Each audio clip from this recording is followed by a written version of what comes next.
The scene begins on a day when monsters suddenly appeared in the human world, wreaking havoc and causing widespread destruction.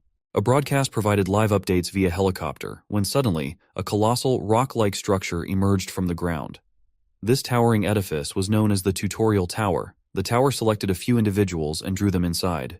Only 20% of those chosen, based on their age and physical condition, would survive the trials within and be rewarded with special abilities, becoming hunters, the last hope for humanity.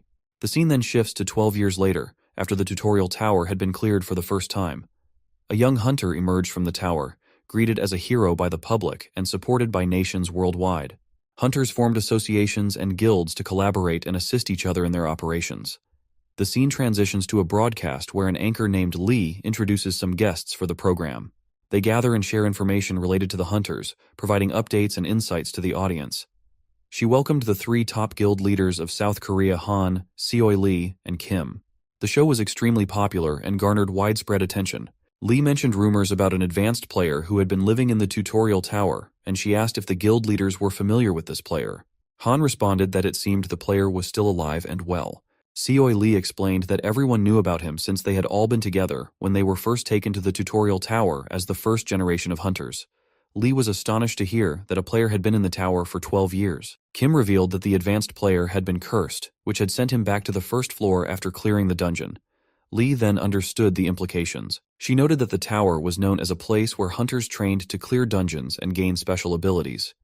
If someone had been doing this for 12 years, they would be exceptionally powerful. Han shared an account of a hunter who had witnessed the advanced player complete a total of 100 floors in a single day, highlighting the player's extraordinary strength compared to others. The scene shifts to the 100th floor of the tower, where some hunters were fleeing in terror from a monster. Yet one man remained standing resolute. Before him loomed Balgor, the final monster. People had been talking about the advanced player and speculated that if he were an S-rank hunter, he could easily obliterate a mountain. Others shared their own experiences. One claimed to have seen the advanced player and insisted he wasn't entirely human. Another reported that with a single kick, Lin could destroy the 10th floor of the tower. As the advanced player faced Balgor, he delivered a powerful kick, defeating the monster effortlessly. He then realized that he was running out of new challenges to conquer. The boy reflected on how he had entered the tutorial tower 12 years ago when it first appeared. Towers in different continents shared the same content, and many countries had tried to educate their people about them. Despite these efforts, only a small fraction of hunters managed to clear the tutorial tower. Nearly 70 out of every 95 individuals did not survive. The boy paused his recollections and noted that this was his 1,349th clear. As he stepped through the portal, he found himself on the first floor and announced that the 1,350th round had begun, though he yearned to go home. He checked his profile and saw that nothing had changed. He remembered coming to the tower 12 years earlier with a group, defeating the boss on the 100th floor and receiving praise for his efforts. However, as they exited the portal, he found himself alone on the first floor. He soon realized that he had been cursed by the tower, preventing him from leaving. Initially bewildered, he began to clear the dungeon repeatedly, training rigorously and assisting beginners.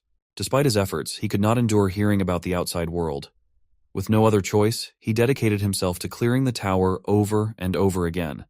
12 years passed in this endless cycle. He noticed that the loop was finally broken and felt a surge of excitement, anticipating that after clearing the next tower, he might finally be able to return home. The scene shifts to a broadcast featuring the 3 guild leaders and Lee. She asks if anyone might be able to break the current record for clearing the tower, which stands at 10 months. Seoi Lee replies that it would be difficult. Kim adds that it depends on the individual's ability, while An points out that the main challenges arise after the 51st floor. The scene transitions to Lin, who is clearing the dungeons with remarkable speed. He soon reaches the boss on the 100th floor and defeats it effortlessly. Outside the tower, there is a vast open area with only an observation tower. The portal from the tower opens, and a man instructs his team to be ready with the list of survivors. When only one boy emerges, the man approaches him to offer congratulations. However, he notices that the boy, Hai, is not paying attention. Hai, overjoyed to be outside, finally introduces himself. The man searches through his records and finds Hai's name at the top of the list. Realizing that Hai is the advanced player, he confirms the boy's identity. It is officially verified that Hai is indeed the legendary advanced player. After 1 week, a large crowd gathered at a location where a reporter announced that the 18th generation hunters would undergo their first grade assessment. This assessment was extra special as it followed a world record time for completion, which had been shattered by 2 weeks. The report also mentioned that the advanced player would be participating in the assessment. In the tutorial VIP waiting room, Han, Seoi Lee, and Kim were waiting and discussing whether Hai would actually appear. Kim confirmed that Hai was the only advanced player they knew of. They were all aware that the physical appearance of hunters did not change while inside the tower. Han was particularly excited to see Hai. The host announced that the grade assessment would begin in 5 minutes and instructed the survivors to prepare for their exams. Except for Lin, everyone got ready, as Lin was preoccupied with eating food, which he soon finished. Lin then inquired about the equipment they were supposed to wear. Finally, the gate opened, revealing the Seoul Tutorial Center's grade assessment labyrinth. David welcomed everyone, introduced himself, and announced that it was time to start the grade assessment exam. David explained the details of the assessment but noted that it wasn't a particularly challenging entrance exam. The authorities wanted the participants to gain experience and showcase their talents. He pressed a button, and a complex, man-made labyrinth emerged, filled with various obstacles for the hunters. David instructed them to use their skills as the exam began. All the beginners rushed into the labyrinth. David observed that they were disciplined and considered their initial approach crucial. Hai approached David and asked if it mattered how he reached the exit. David was taken aback, wondering if Hai was a trainee, noting the absence of his equipment and his lack of seriousness about the exam. David agreed but questioned if Hai was joking. Hai dismissed the formalities and suggested that others handle the speeches. Lin then made a bet of 1,000,000 won, claiming he could reach the exit in 20 seconds, and asked if David was intimidated. David responded with a challenge of 10,000,000 won. Lin accepted and charged towards a wall. He thought about how the daily payout for hunters was 10,000,000 won, making this amount seem enormous. Lin punched the wall with force, determined to prove his point. Everyone watched intently as Hai performed, and Han was also uncertain about Hai's actions. Lin charged at the wall and punched it with tremendous force, breaking through. He emerged at the exit and announced that it was a new route he had created. The spectators were stunned by Lin's display and wondered what had just happened. Han remarked on Hai's recklessness, while Lin was amazed at how easily he earned 1,000,000 won. He then speculated whether the arena would require him to pay for the damage he caused. The next day, during a live broadcast on Hunter magazine, a man inquired whether the magazine had received a list of hunters undergoing the grade assessment and if they were excited about the sales figures for the month. The interviewer asked if the buzz was due to the advanced player. The boy revealed that the advanced player's identity was concealed and asked if there were any other notable participants. The interviewer confirmed that Kang was a strong backup choice. The scene shifts to Kang, who is about to confront the boss on the 100th floor. He reminisces about Hai, who had previously been infuriatingly effective, effortlessly defeating monsters and stealing Kang's spotlight. Returning to the present day, Kang is administering the assessment test. The exam is temporarily halted when the wall is broken, causing the survivors to wait in the rest area for further instructions. In the press room at the grade assessment site, people are astonished by the situation and spot Hai in slippers, noting that he is emerging as a rising star. In the waiting room, Hai was relaxing while others discussed the recent explosion, with rumors circulating that the advanced player was responsible. Kang believed he still had a chance to excel. An announcement was made, stating that the exam would restart in 15 minutes and instructing everyone to prepare. Kang thought that regardless of whether Hai was truly the advanced player, he lacked the experience and skill that Kang possessed. Kang proceeded to the monster wave assessment, where he efficiently defeated the monsters within the allotted time, earning praise and achieving the highest score. Soon after, Hai was called for the monster wave assessment. Despite feeling exhausted, he prepared for the test. Observers were curious if he was indeed the advanced player. Han wondered if they would see how Hai's fighting style had evolved. Hai had 120 seconds to complete the test. As the countdown ended, monsters began to appear and the test commenced. Hai swiftly kicked a monster, showcasing his formidable power. The authorities were astounded by his speed, as he moved so quickly that even the camera struggled to keep up. Han observed that Hai was not using magic. Instead, he relied on his physical strength to punch and defeat the monsters. When the 120 seconds concluded, it was revealed that Hai had killed a total of 248 monsters. The live stream was flooded with appreciative comments praising Hai's performance. Meanwhile, Kang, infuriated by Hai's superior results despite his own intense training, smashed his phone and threw it against the wall in frustration. After the test, Alice presented Hai with a list of guilds eager to meet him. She congratulated him on his return after 12 years and informed him that many things had changed in the meantime. With the increased risks, the rewards would be greater. The guilds were now actively recruiting skilled hunters to form teams, tackle challenges, and secure substantial rewards. As Hai reviewed the list, he suddenly felt hungry. Alice, noticing his confusion, asked why he seemed unsettled. Hai responded that she, being the chief of the information division, should be aware of the details. Alice revealed that she had personal reasons for being there and wanted to share something with the advanced player. She presented a file, which contained a contract from the Red Guild outlining the members' rights and duties. She instructed Hai to focus on the section regarding the signing bonus. Hai was astonished when he saw the amount listed. Alice asked him how he felt about holding a contract worth 10 billion won. Hai was shocked by the sum, realizing the gravity of the offer and its implications. Hai asked Alice when the value of their currency had dropped so significantly, wondering if they had experienced hyperinflation similar to Zimbabwe. Alice explained that while the currency's value had fallen due to monsters, there was no financial crisis. Instead, the price of land had skyrocketed. She showed him the figures, revealing that the price had risen from 300 million to 1.3 billion. Despite the increase, Alice assured him that the 10 billion won signing bonus was secure. She also mentioned that the Ares Guild was willing to offer twice the current signing bonus if he renewed his contract with them at the end of the term. Additionally, he would be able to share the spoils he acquired in the labyrinths with the guild, with a distribution ratio favoring him. Hai inquired if handling guild contracts was part of an information officer's job. Alice explained that she had personal reasons for being involved, and the Ares Guild had insisted that she present the offer to him. Hai found it troubling and suspected it might be illegal.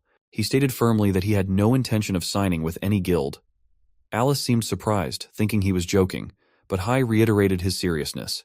He preferred not to join a guild. Afterward, he retired to a room, contemplating the situation.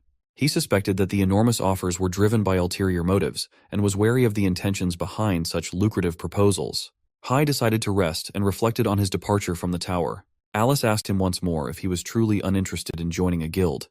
He affirmed his disinterest, mentioning that he had heard about hunters who worked alone. Alice explained that it was nearly impossible for inexperienced hunters to navigate the labyrinth alone.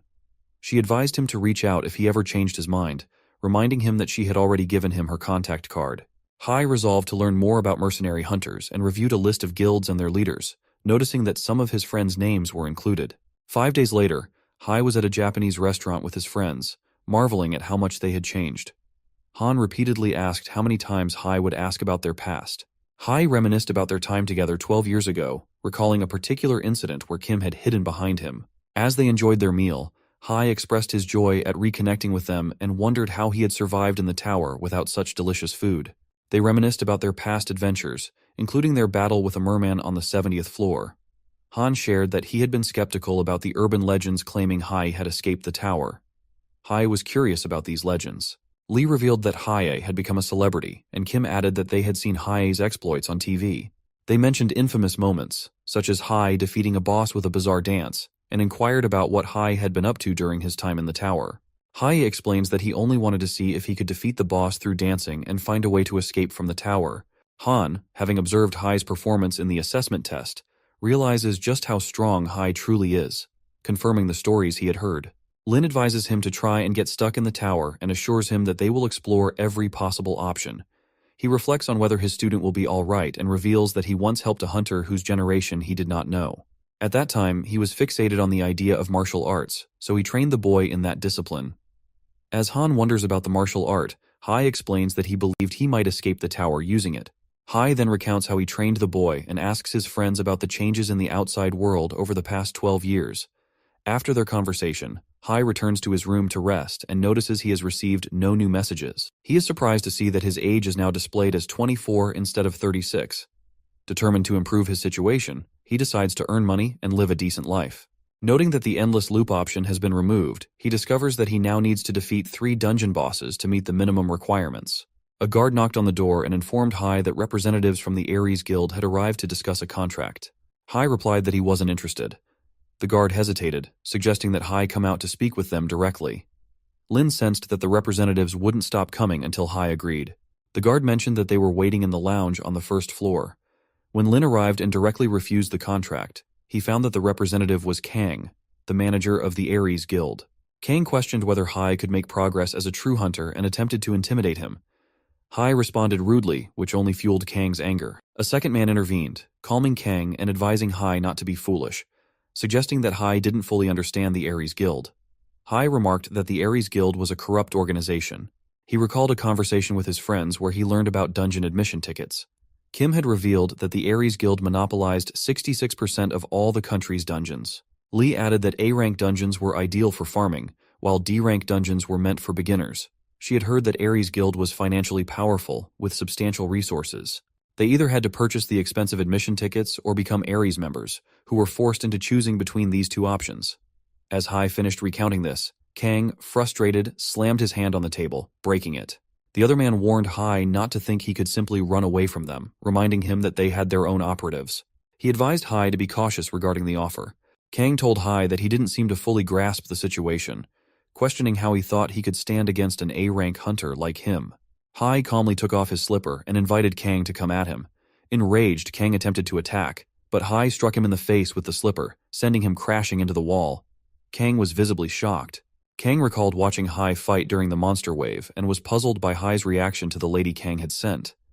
He wondered how things had gone so wrong, especially since Hai wasn't even using magic yet was still incredibly strong. Hai advanced towards Kang, expressing his disdain for those who threatened him. Kang appeared terrified as Hai struck him as well. That night, Kim visited Hai and told him that he had gone too far. Kim warned that the Ares Guild was relentless, known for holding grudges and sending threats to prevent others from joining rival guilds. They might even kill him in the labyrinths without leaving any trace. Hai acknowledged the brutality of the situation. Kim agreed, adding that Hai's actions had been equally harsh and offered him a chance to join his guild. Hai stated that he wasn't considering joining any guild at the moment and intended to put that decision on hold. Kim asked what trouble Hai was planning to cause this time. Hai revealed that he had some personal matters to attend to and inquired if Kim had heard of Adoran's laboratory. He recalled being trapped in the tower for 12 years and expressed his intention to find and punish the person responsible for his ordeal, believing there must be a significant reason behind it. Kim questioned why Hai was asking about the laboratory all of a sudden. Hai realized that Kim must know something about it. Kim explained that Adoran's laboratory was located in either a C or C- rank dungeon, making it a suitable place for beginners to strengthen their skills. Hai mentioned that he planned to conduct some business there. Kim expressed uncertainty about whether that was allowed, noting that Ares Guild held exclusive rights to the dungeons, including Adoran's laboratory. Shocked, Hai asked if there were any government regulations to prevent such monopolies. Kim revealed that no government officials were overseeing the hunters, and hunters had no voting power. He noted that only a few individuals managed to become hunters. Hai compared the situation to murder. Kim explained that, due to the dangers of dungeons, deaths were often marked as accidental by the police. On the surface, Ares Guild managed things by imposing heavy taxes to ensure no outsiders interfered. Hai decided to sneak in, but Kim warned him that there were always guards stationed there. Lin chose to approach from the front. Kim cautioned that Hai would become an enemy of Ares if he proceeded as planned, and detailed how Ares Guild was expanding its influence. The scene shifts to Ares Guild, where a man inquires about the latest updates. He is informed that expansion into China will take 5 months, Russia 8 months, and Japan 7 months. Hugh remarks that this isn't bad at all, emphasizing the importance of staying one step ahead of the competition. He likens it to farming monster skills. It's not about being faster than the dungeon boss, but being faster than the person next to you. He instructs them to keep a close watch. The man then presents the analysis of Kim's projected stat level as requested by Hugh. Hugh reviews the report and asks if the data is accurate. Bayon confirms it is.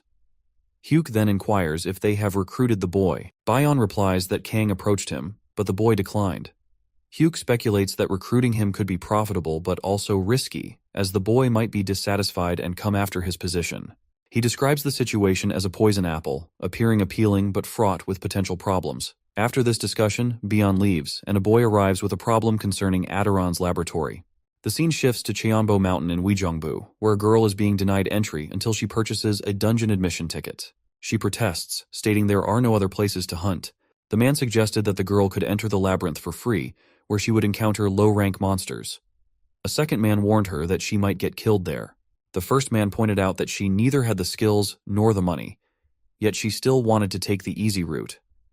Despite this, she continued to plead with them. The first man said he wouldn't break the rules, but if he took a closer look at her situation, he might reconsider. He asked for her contact information, promising that he might let her in afterward. At this moment, Hai arrived dressed casually, prompting the boy to tell him to leave, saying it wasn't a place for casual visits. Hai explained that he had business inside the dungeon. The man replied that it wasn't a playground, but a real dungeon filled with monsters. Hai retorted, saying that was exactly why he came, as he had some business to attend to in the dungeon. He then questioned the man's intelligence. The man mocked Hai's appearance and questioned his identity. In response, Hai removed his slipper and told him not to underestimate him. Angered, the man crossed the line, and Hai, in turn, hit him so hard with the slipper that he fell. Hai then demanded that the man's companion give him his shoes, warning him that he would end up in the same situation if he refused. Terrified, the man complied. Hai discovered that the shoes seemed heavy, as if made of iron, yet they were surprisingly weightless. The man, distressed, explained that the shoes were worth 5 million. Hai gave his spare shoes to the boy and headed inside. The girl also left the scene. The scene then shifts to Kim and Lee. Lee is furious upon learning that Kim let Hai go. She questions how Kim could have allowed this and how he plans to handle the situation. Kim asks if Lee was Hai's boyfriend. Lee instructs Kim to focus on the issue at hand and expresses frustration that Kim should know how the Aries Guild operates. Kim explains that he had already warned Hai, but Hai had not heeded the warning. Kim then asks if Lee believes that anyone could stop Hai. Lee does not respond directly, but questions if this implies that Hai is now an enemy of the Aries Guild. Kim agrees, at least from Hai's perspective. He believes that Hai wouldn't have caused problems if he were alone, but if anyone crosses him, Hai will reveal his true self. Kim also shares with Lee what he discussed with Hai, leaving her surprised by the revelation. The scene shifts to the dungeon where Hai has entered. The main boss of the dungeon, preoccupied with thoughts of his subjects, finds that they are missing. Meanwhile, a group of 3 hunters is hiding, planning to ambush the monster. When Hai confronts the boss, the creature decides to use Hai as an experimental subject. The scene shifts to 12 years ago. People became aware of Hai and instructed him not to disclose anything to his parents, telling him to remain silent about what the man had said unless directly asked. After Hai's parents died in an accident, he was sent to a children's home, where all his belongings were stolen. Since then, Hai has harbored a deep grudge against anyone who tries to take what is rightfully his. The scene then returns to the present, where the boss of the C-rank dungeon is contemplating where to conduct an experiment and allows Hai to choose the starting point. Hai responds by telling the boss to stop, then strikes him with his slipper in a single, powerful blow. The 3 hunters, who are observing, are shocked by this display of strength. Hai notes that he has completed his task and mentions that his next destination is the village in the woodlands. The 3 hunters refer to Hai as the advanced player. The scene shifts to the Aries Guild, where the head of management, Wu, learns about the situation. Bayon informs him that Hyuk requested to know this information privately. Wu admits that he does not have all the details. He then reviews Hai's profile, discussing his abilities and accomplishments. It was noted that Pado was a new guild from China, established 2 years ago, and had gained control over half of the dungeons. The guild leader had only been out of the tower for 4 years, and all the high-ranking members were renowned for their monstrous abilities. The leader's identity remained concealed from the world. Wu reassured Bayon not to worry about Hai, stating that as they were preoccupied with Pado Guild, they didn't have time for someone like Hai. Wu was examining Hai's profile on his smartphone and marveled at the details. Meanwhile, Hai took a photo of Kim, planning to use it for gaming. Kim thought that providing the photo to Hai would keep him in contact, but Hai had been fixated on the phone for 3 hours straight. Kim explained that the village in the woodlands was managed by his guild, but currently there were no monsters. When Hai asked why, Kim elaborated that, unlike the tutorial tower where monsters regenerate within a day, this dungeon had a different cycle. Normal monsters reappeared constantly, but if the boss was defeated, it would take a month for the monsters to regenerate. Hai was shocked by this information. Kim informed Hai that the boss had been defeated 4 weeks ago, so Hai would only need to wait 2 to 3 days for monsters to reappear. Hai then inquired about the swamp in view. Kim admitted he wasn't sure, but suggested that Hai might find some information if he looked around. Kim then asked when Hai planned to register for a grade at the Hunters Association. Hai asked what that entailed. Kim explained that it would be beneficial for Hai, as he would gain access to association-sponsored facilities and financial support. Surprised, Hai asked how much he could earn from this. Kim explained that to receive such benefits, Hai would need to demonstrate significant results within 2 or 3 months. For a B-grade hunter, the earnings would be around 1.3 million won, with the potential to increase, as Kim himself was earning 7 million won a month. Hai was eager to register immediately, but Kim informed him that the registration was closed and advised him to try the next day. The next day, they both arrived at the association's Ability Measuring Center. A man at the desk asked for Hai's name for registration. When he heard Hughes, he inquired if who had escaped after 12 years. The man remarked that even visitors had come to inquire about Hai. He then explained that he would check Hai's data and asked him to hold the Eye of Truth box, which would display his status and determine his hunter grade. As the status was revealed, the man initially expected a B grade or B+. However, he was stunned to see that all of Hai's abilities were rated A, which was considered impossible. News of this spread quickly, and many people commented online, expressing their jealousy towards Hai. Later, Hai and Kim traveled by car. Hai remarked that it didn't take long for people to find out what had happened. Kim warned Hai to be cautious of the Aries Guild, as they were very powerful and could cause trouble for him. Kim noticed that Hai wasn't paying much attention, as he was engrossed in watching a video. Hai showed Kim the video, which featured a character on the game's loading screen making ridiculous poses. Hai was amused and made fun of the hunter's appearance. Kim then revealed that the character in the video was actually him. Hai was momentarily taken aback and questioned why Kim seemed to have so much free time despite Han and Lee being so busy. Kim explained that although he was a guild leader and busy himself, he made time to help Hai. The scene shifts to Bian, who is astonished to learn of Hai's A-grade status. He realizes why the branch manager is eager to take care of him. Wu arrives and mentions that he has contacted Sin. Bian inquires if Sin is the one about to reach S rank in China. Wu confirms that Sin would be the perfect person to handle Hai. Hai and Kim arrive at the village in the woodlands, and Hai wonders why no one is stopping them from entering. Kim explains that the village is owned by him. They reach the dungeon in the middle of the night, a time when the boss is about to regenerate. As they proceed inside, they are unaware that a man is following them, hiding and observing. Hai inquired about the boy who was with them. Kim explained that he was Bak, who was responsible for gathering the materials dropped by the boss.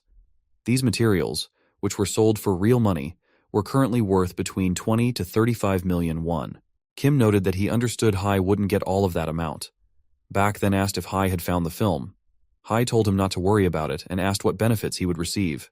Hai was shocked to learn about streaming and the potential to earn money from it. He instructed Bak to split the earnings 80-20. Kim then handed Hai a note, mentioning that the area would become a maze when he entered the village in the woodlands. Hai didn't understand and discarded the note. They arrived in front of a tree, and Hai instructed Bak to make sure he filmed what was about to happen. Bak was unsure of Hai's plan. Hai then punched the tree with such force that it caused a massive blast, and the boss of the dungeon appeared. Bak's hands trembled as he marveled at Hai's power. Hai cleared a path to the boss with a single hit. Bak continued recording as Hai leapt and struck the boss with his slipper, causing it to fall and be defeated. The scene shifts to Wu, who asks Sin if he had a good look at Hai. Sin confirms that he did and remarks that Hai lived up to the rumors, which was impressive. However, Sin notes that it was relatively easy to figure out how to defeat him. Wu informs Sin that Hai is heading to the swamp in View Dungeon. Sin decides to go there and prepare for Hai's arrival. When Hai arrives at the dungeon, he senses something amiss. He receives a text from Lee reminding him not to forget her warnings about the Aries Guild. Hai wonders why everyone is so concerned about the Aries Guild and reflects that it doesn't make much difference to him.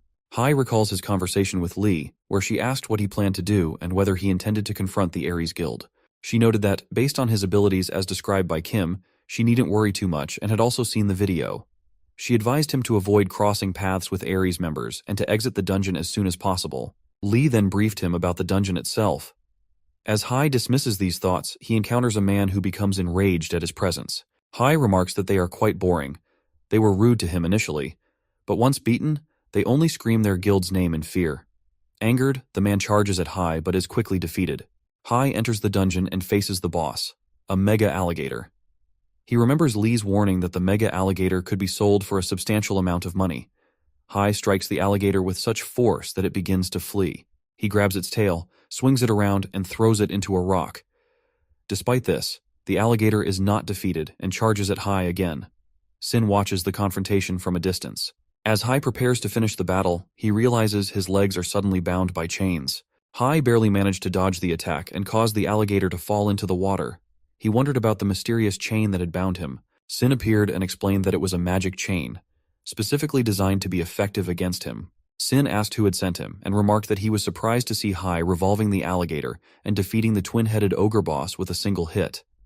However, Sin pointed out that Hai wouldn't be able to move easily while bound by the chain. Hai attempted to break free, but the chain held firm. Sin explained that it was a magic chain, and that breaking it would require magic. To do that, Hai would need to be more powerful than an A-grade hunter. Since Hai had left the tower recently, he lacked the necessary magic and was thus in trouble. Sin told Hai to find a way to escape the chains. He then attacked Hai with a knife and used a skill against him. As the smoke cleared, Hai remained calm and asked if anything had happened. Sin was stunned by this and prepared to attack again. Hai responded by punching Sin, sending him crashing into a nearby tree. Hai stood up and approached Sin, who was trembling. Hai commented that to completely immobilize him, the chains would need to bind his entire body. He demonstrated that he could still move and that the chain had become loose, losing its effectiveness. Hai then picked up the tree and hurled it at the mega alligator. By that means, Hai defeated both Sin and the boss. His status window was upgraded as well. News of Sin's death quickly reached Wu, who was stunned by the report. The girl who delivered the news mentioned that the tree Sin was trapped in had already been swallowed by the swamp, so they couldn't confirm his death. Wu expressed his concern that even a hunter with 2 S-grade stats had been entirely consumed by the monsters. He worried about who could be stronger than Sin. Meanwhile, Hai was lounging on the couch when a system notification appeared, indicating that he had met the minimum requirements. He had 2 hours and 34 minutes left and had received an invitation from the system. Curious about the details, Hai wondered if this invitation would provide more information about the tower. He discovered that the invitation would be valid from midnight. Just then, Kim arrived and asked if Hai had finished dinner. Hai requested Kim to stay for a while. He used his new skill to check Kim's stats, but the numbers remained hidden, causing Hai frustration. As midnight approached, Hai was transferred to a different area. There, he encountered a lady who introduced herself as his assistant, named Av. Av explained that as long as Hai was alive, they would meet regularly. Hai agreed, eager to get answers to his questions and to understand why he had been trapped in the tower for 12 years. He asked her for an explanation. Av inquired what kind of explanation he was looking for. Frustrated, Hai demanded to know why she had called him if she wasn't going to provide answers. Av clarified that she would only answer his questions directly. Hai asked who had imprisoned him in the tutorial tower. Av replied that she could not reveal that information because Hai's status scan level was too low. Hai wondered if his status needed to be higher to obtain such information, and whether he would uncover the identity of his imprisoner once his skills improved. Av remained silent, unable to answer due to his low status level. Hai asked numerous questions, but Av's response was always the same because his level was too low. She could not provide answers. Frustrated, Hai questioned why she had brought him there if she was unwilling to answer his questions. Av reiterated that his low status scan level prevented her from providing detailed answers. She mentioned that the Guardians were those who defended the realm and hinted that there would be more information revealed in due time. Av made it clear that she wouldn't answer any of Hai's important questions at his current status scan level. She explained that he was a temporary Guardian for now and that detailed answers would be provided once he officially took on the duties of a Guardian. Hai asked how he could become an official Guardian. Av told him that in 5 days, a rift would appear near his residence. Deep within that rift, he would find a key that would help him increase his status scan skill. Finding this key would grant him official Guardian status. Determined, Hai resolved to do whatever it took to accomplish this. The next day, Hai was having a meal with his 3 friends and brought up the topic of the rift. Kim asked if there was a particular reason for his sudden interest, and hinted at possible impending danger. The scene shifts to Hyuk, who was telling Wu that it wasn't his fault. Hai was simply too strong. He advises Wu to somehow recruit Hai and promises substantial funds in return. He also instructs Wu to find individuals stronger than Hai and warns him to pay attention to the Pado Guild, as their members seem to have been eliminated by masked task forces. Hyuk is deeply concerned that nothing is unfolding as he had planned. The scene then shifts to Hai, where Han presents him with a ring worth 2 billion won, which was discovered in the labyrinth. Hai notes the distinction between a dungeon and a labyrinth, explaining that artifacts are typically found in labyrinths, whereas dungeons yield special resources or magical materials dropped from monsters. Kim elaborates that dungeons are where they gather rare resources or farm magical strings and materials, while treasures found in labyrinths are exceptionally powerful. Han adds that the ring is enchanted, meaning it has higher stats compared to ordinary rings. Hai examines the ring with his skill and concludes that it appears to be of little use.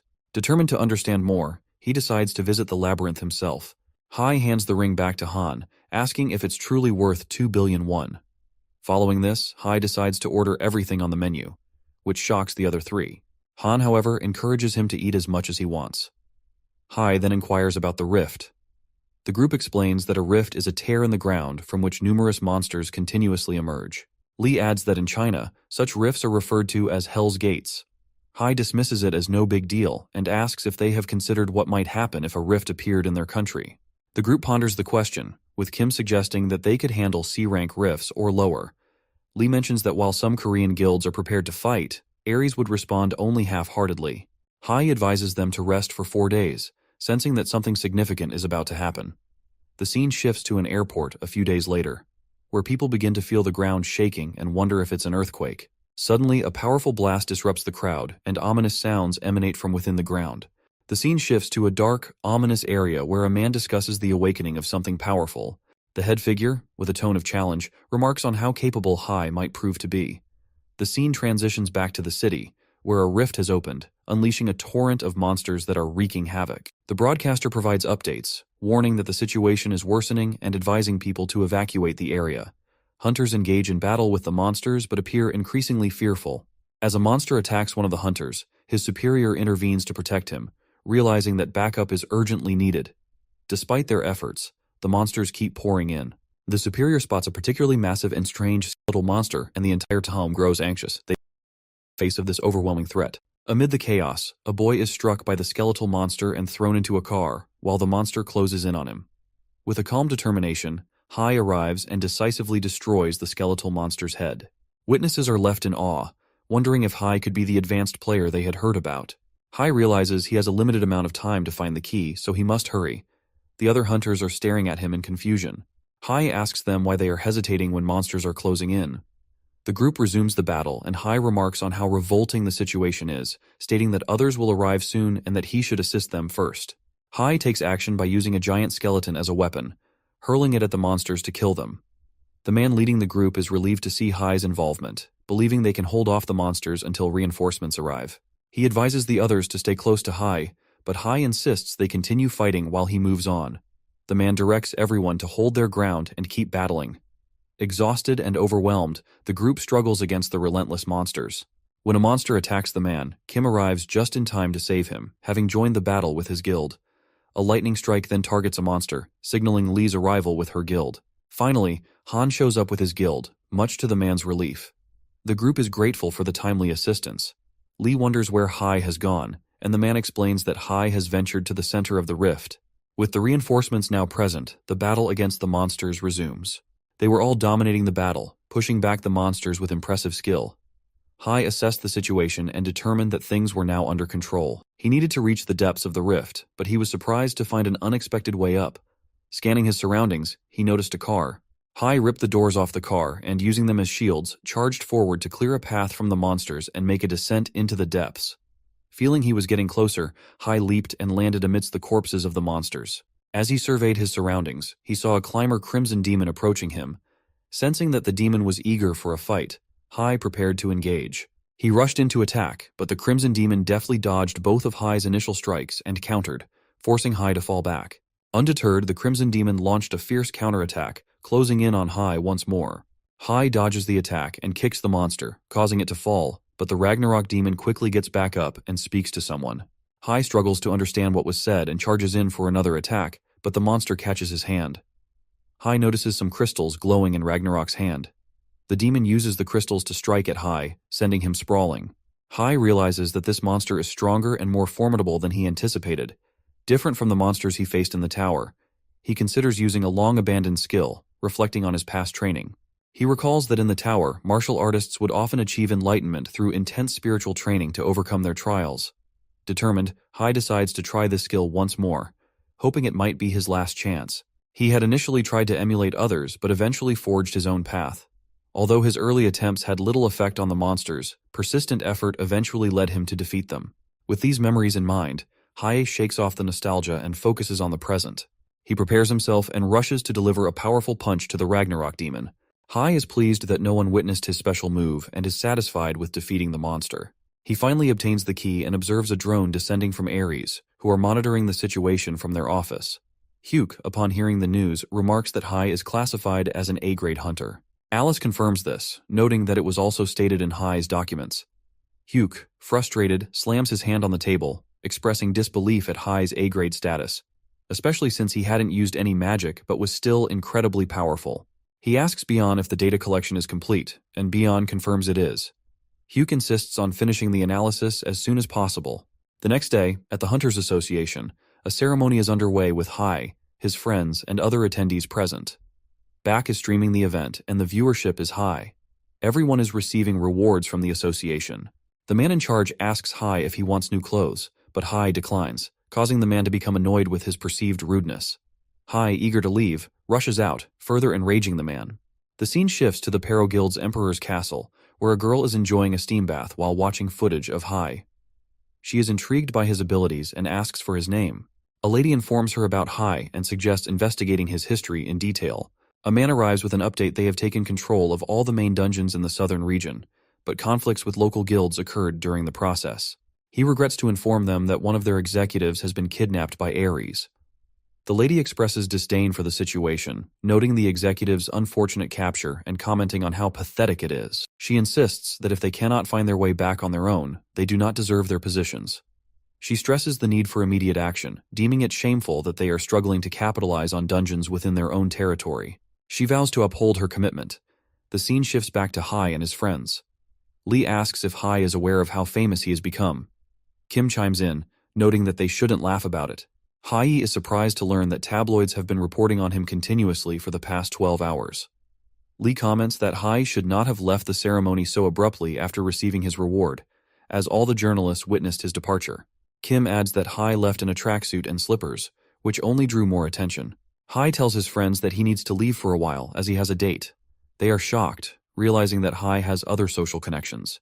The friends discuss how it was unwise for Hai to make Ares his enemy, especially since the media is now focusing on him. They speculate about Hai's next move. Han reassures them, saying not to worry, as Hai is unlikely to get into serious trouble. Hai arrives at his assistant, Vi, and asks if his scan status has improved. She confirms that his rank has advanced from the lowest to a low rank. Hai is frustrated and demands to know what has actually improved. Vi explains that while his ability to access information remains similar, he has made significant progress as an official guardian. She will now be able to provide details about tasks, and Hai will be responsible for stopping all climbers attempting to ascend the tower. Hai is unfamiliar with this new responsibility. Vi clarifies that she is referring to the tower consisting of 12 layers, with Earth being the 9th layer. Hai is taken aback by this revelation. Hai reflects on how he only wants to discover who imprisoned him in the tower for 12 years and wonders if that's too much to ask. The situation seems increasingly complicated. Vi reveals that if he doesn't stop the climbers, the 9th layer of the tower will be destroyed, leading to widespread devastation and ultimately ending his life. Hai realizes he must handle this task discreetly. Frustrated by Vi's seemingly foolish demeanor, Hai becomes annoyed. Vi pleads with him not to be angry, emphasizing that she is genuinely trying to help.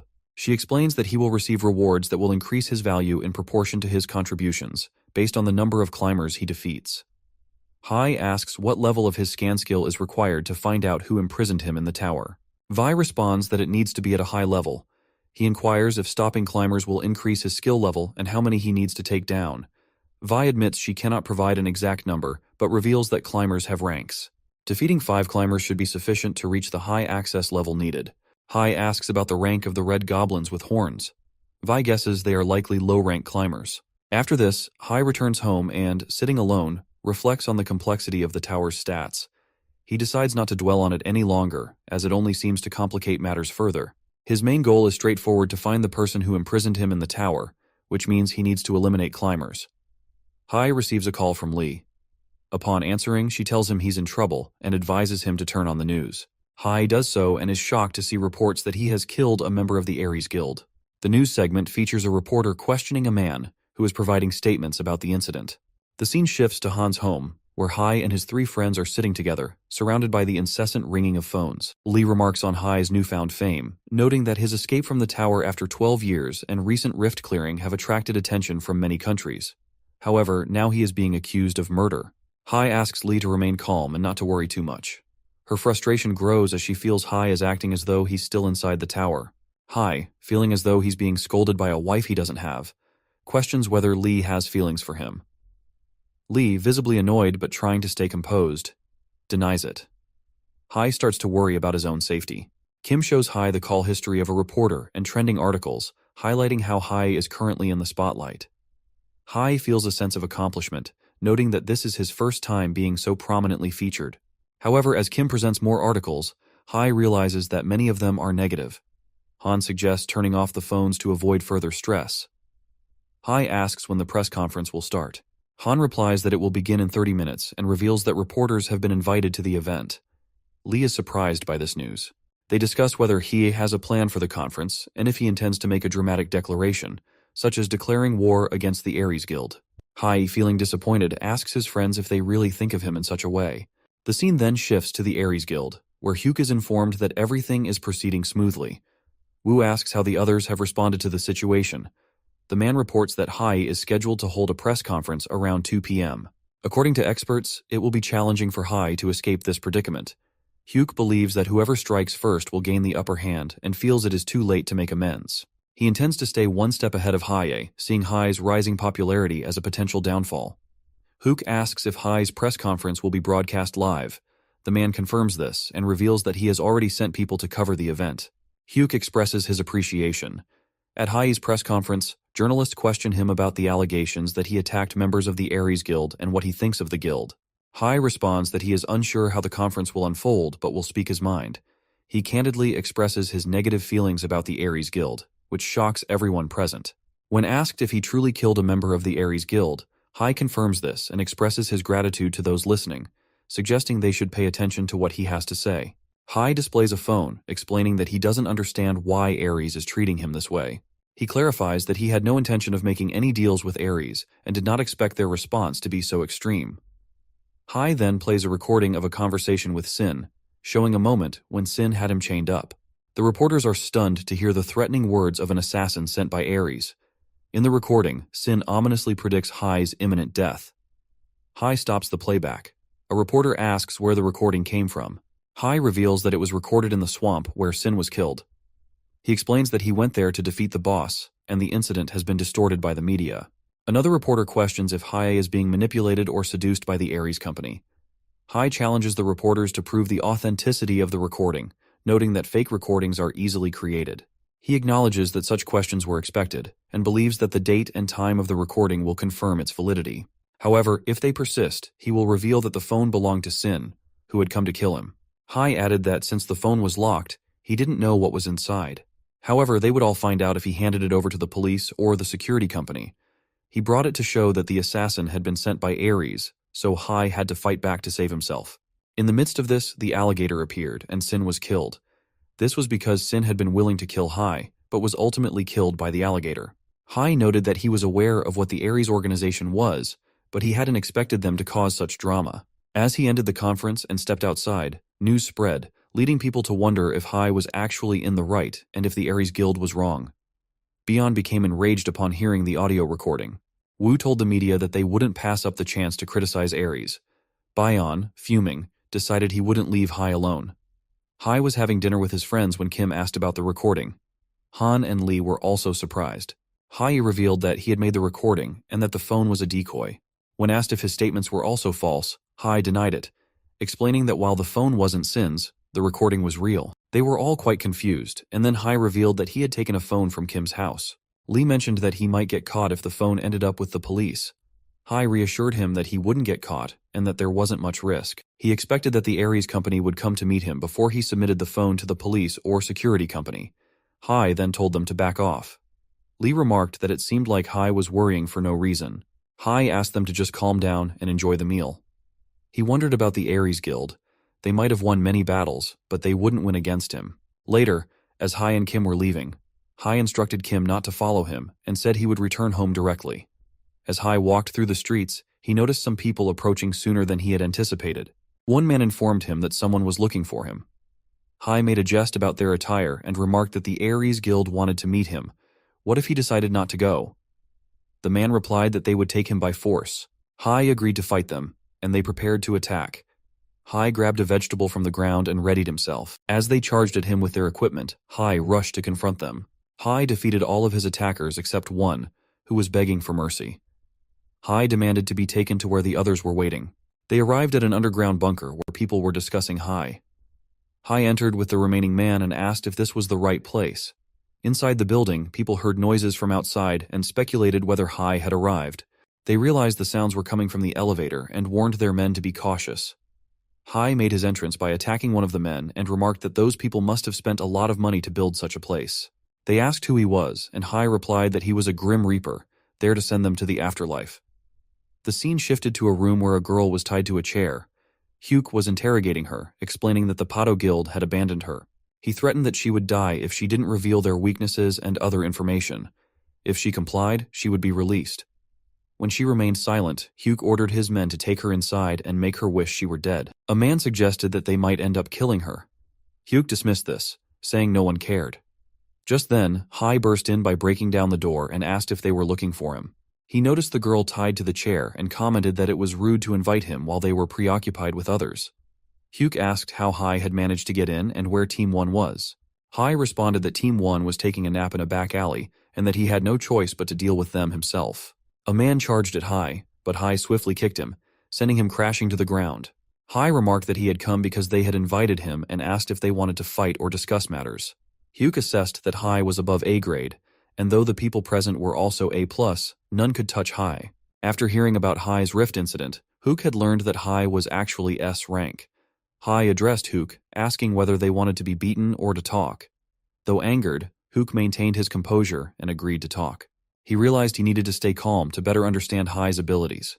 Hai proposed discussing compensation for the damage caused by Ares, including sending someone to kill him and creating chaos in the media by spreading fake news about him.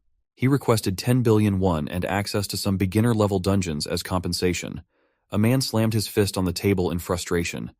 Hai insisted that his demands were reasonable. Hugh considered the financial aspect manageable, but the request for dungeon access was problematic.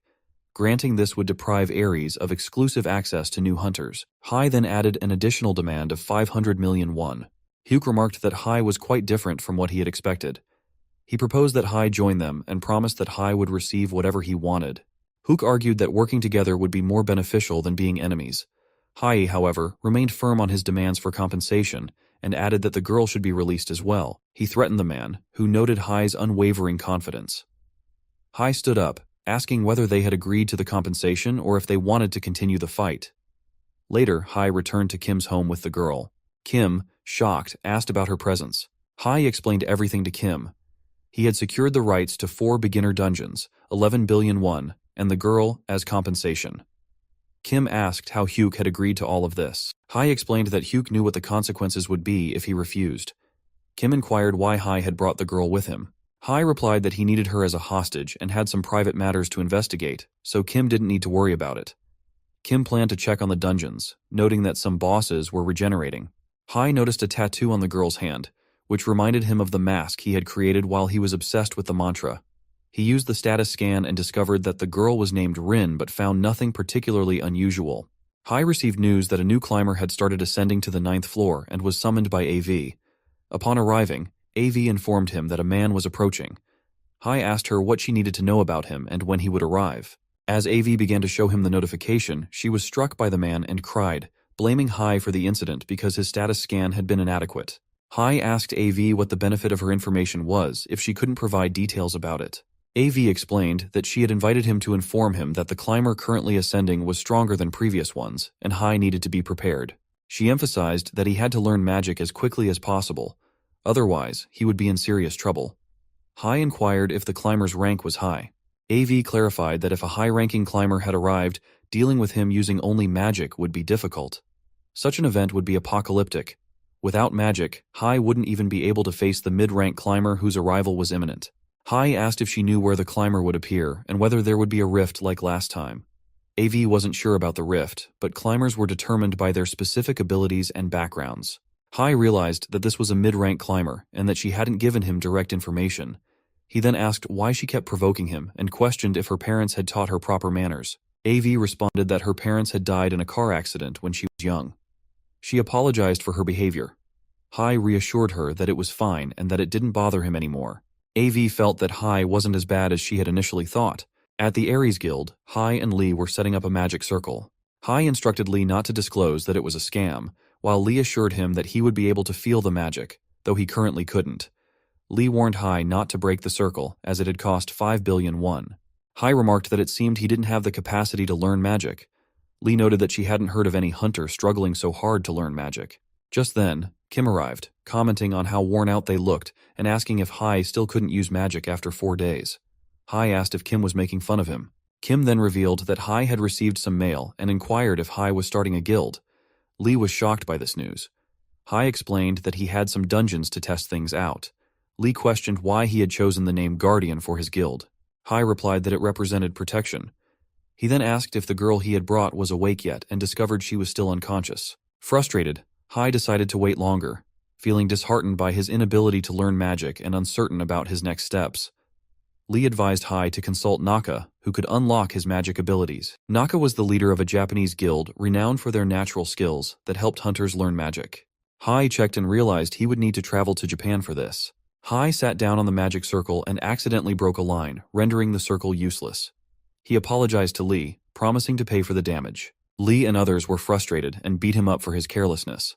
The scene shifted to Naka, who was standing in a city ravaged by destruction.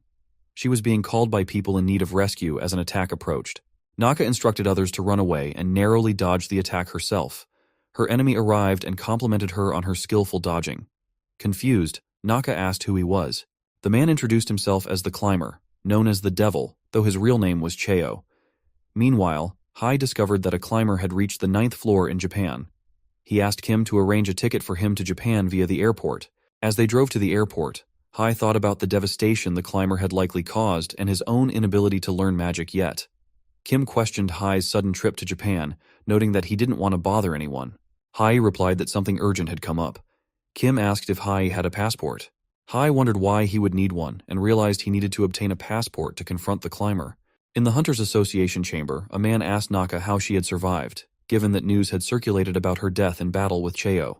Naka revealed that she had revived herself using an artifact. The man realized that Cheo was exceptionally powerful. After the death of an elite S-rank hunter was reported globally, other hunters ceased coming to aid Japan. Even the strongest hunter, Naka, was unable to confront Cheo, leading others to stay away as well. With no backup, all the other hunters had been defeated, leaving them with no choice but to watch in silence. Meanwhile, Hai stood in front of Cheo. He attempted to use a status scan, but it proved ineffective against climbers. Cheo slashed his sword at Hai, who maneuvered to Cheo's back and asked him to answer his question. Cheo attempted another slash, declaring his name in the process. Although Cheo's strikes were fast, Hai was determined to dodge them. However, he soon noticed that Cheo had already delivered multiple slashes. Hai formulated a strategy to close the distance and prevent Cheo from swinging his sword effectively. Hai finally landed a punch on Cheo, determined not to give him any space. Cheo, intrigued by Hai's persistence, became enraged and demanded to know who Hai was. He boasted that no one from the previous layers had ever stood against him. In the Japan Hunters Association, Kim reported that a rift was set to open at 2 p.m. Naka confirmed this, stating that they were waiting for backup. But everything had happened so quickly, and no one knew how strong Cheo truly was. Kim speculated that Hai had left without informing anyone as soon as they arrived, and wondered if Hai knew why the rift was opening there. Back in the confrontation, Hai continued to dodge Cheo's attacks, trying to understand the nature of Cheo's skills. Cheo revealed that the abilities he was displaying were not his own, but originated from an uncivilized system he referred to. Hai contemplated retreating or trying a different approach. He decided to strike Cheo in the chest, hoping to force him to fall back. Hai used the Emperor's Wrath attack. He wondered if that would be enough, but it didn't make any damage to Cheo, who was standing there unfazed. Cheo remarked on how astounding Hai was and conjured a blue aura portal beside him. He then unleashed a powerful attack on Hai through the portal. Kim thought that Cheo resembled a monster, obliterating everything in his path. Hai's head was near Cheo's leg, and Cheo commented that Hai had clung to his robes the moment he swung his sword and twisted out of the way, though he hadn't managed to dodge every strike. Hai felt electricity coursing through his body and realized that he had acquired magic. He began to feel unwell and retreated to a safe distance. Cheo said to "Let's see if you'll be so lucky the second time." Hai marveled at Cheo's incredible abilities, noting that he had developed all those skills without relying on the system. He wondered if Cheo was the real deal, standing at the pinnacle of military warfare to become one of the most powerful mages. As he got up, Cheo acknowledged Hai's resilience, noting that he had risen without losing his composure. Electric waves crackled around Hai, but he remained undaunted. Cheo pointed out that, in his current state, Hai couldn't hope to defeat him. Yet Cheo's lightning had forced Hai to tap into his own magic. Hai recalled his past, where he had strived to learn martial arts. Despite his efforts, he had lacked the wisdom and means to master his magical channels, which had left him feeling hopeless. However, with newfound determination, he manifested wings and declared that within the 10 seconds Cheo had given him, he had mastered magic. The electricity around him dissipated, replaced by red rays of energy. Hai instructed Cheo to witness what he had learned. He felt a surge of power, gathering all his magic into one concentrated strike. Channeling his energy, he unleashed the Supreme Emperor's divine wrath, defeating Cheo with a single decisive blow. The scene shifts to Pado Castle, where a girl watched Hai's victory over Cheo. She was certain he was her teacher. As she reminisced about her past, she remembered feeling exhausted and surrounded by monsters. At that moment, someone with the skill of a monster had come to her rescue and taught her how to protect herself. She shook off the memory and asked a boy which areas were still remaining. The boy replied that only the Tab Wiyun Guild's dungeon was left. Once they took control of it, they would have dominion over all the dungeons in China.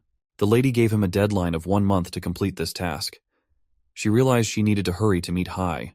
Meanwhile, Hai and Kim returned to South Korea, where a crowd of media personnel swarmed them, taking pictures and inquiring about the skills Hai used. Many had thought Hai lacked magic, but he had proven them wrong.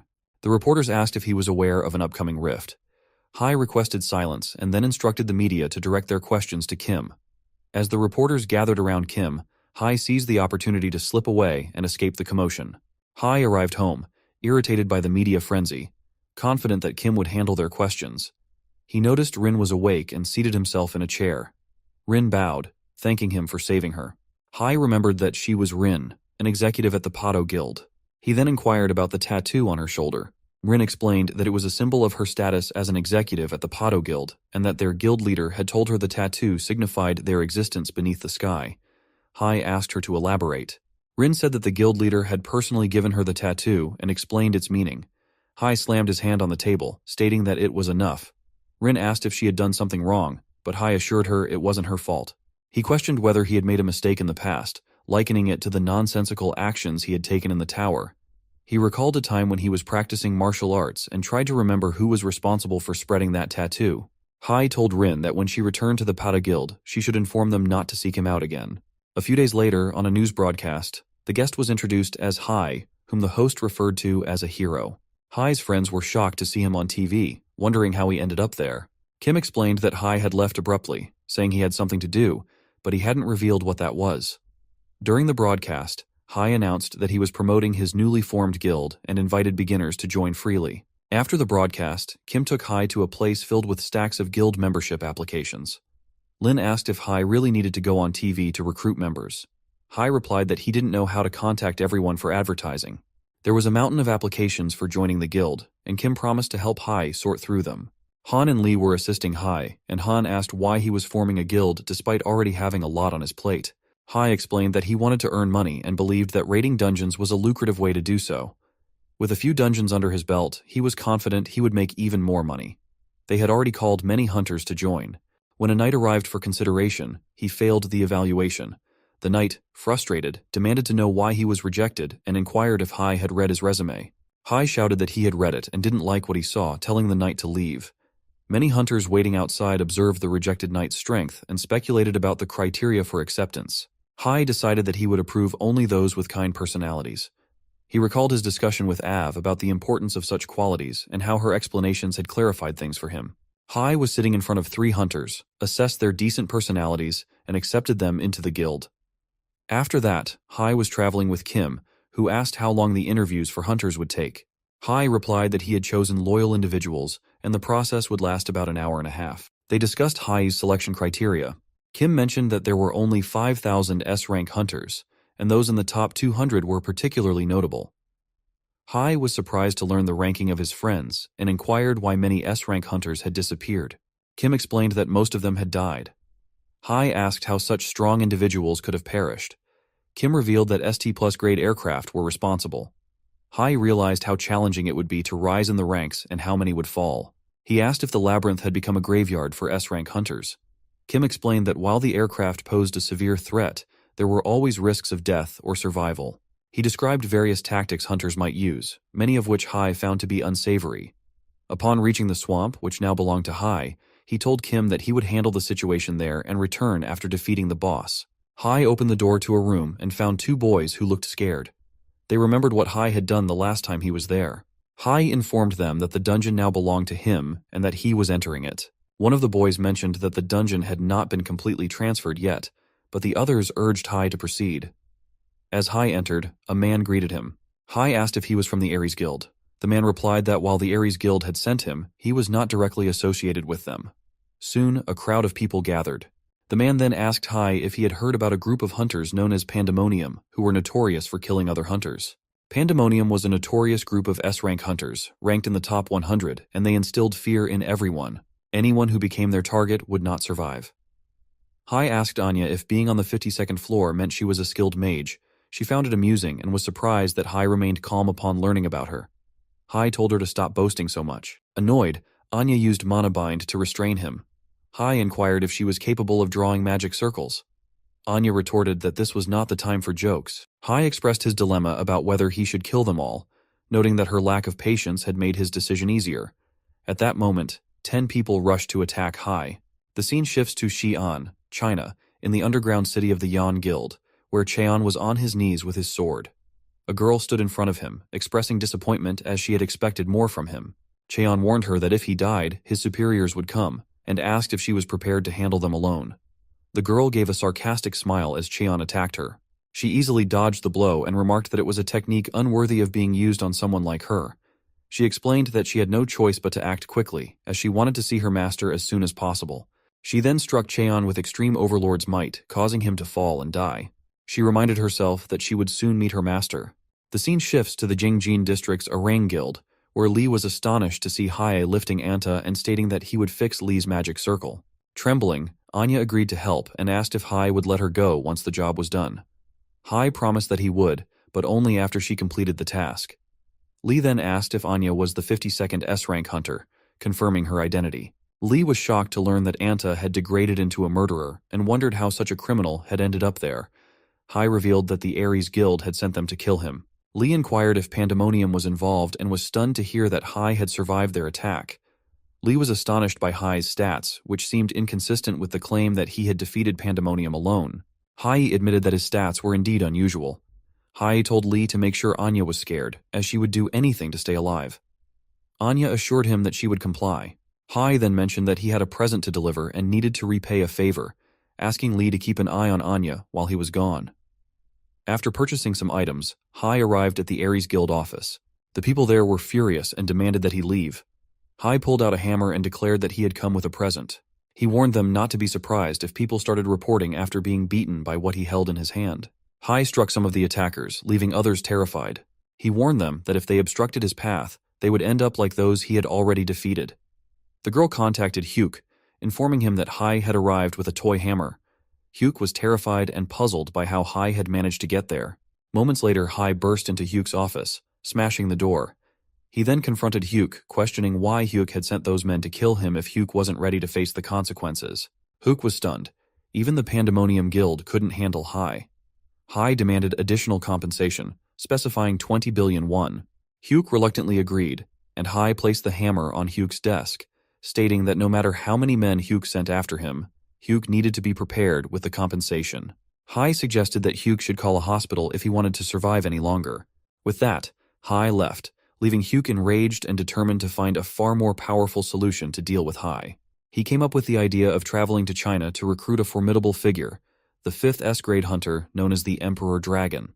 Meanwhile, the scene shifted to the 8th floor, where buildings were ablaze. A woman seated on a dragon told a man that he had already lost. However, the man was determined not to give up so easily and intended to continue fighting. As the man rushed at her, the woman descended and unleashed a massive blast that defeated him. She then instructed her companions to move on and enjoy themselves on the next floor. Back in his room, Hae watched news reports about the Ares Guild members being severely injured. Rumors circulated that Hae had arrived with a toy hammer, and there were reports that Hyuk was transferring the dungeons to him. Kim arrived, inquiring if Hae had really sent 47 ambulances to the Ares Guild. Hae responded that he had been watching the news. Kim warned that if the Ares Guild accused him, he could be sent straight to a detention center. Hae explained that he had been initially threatened by the Ares Guild and had only retaliated with a toy hammer, questioning why they were taking the matter so seriously. Kim then asked how many people Hae had sent to the Lord with that toy. Hae told Kim not to worry about it and then received a notification, prompting him to get up. Kim inquired about the notification. Hae explained that it was time for his lecture and that it would be a shame if his pay were docked for being late.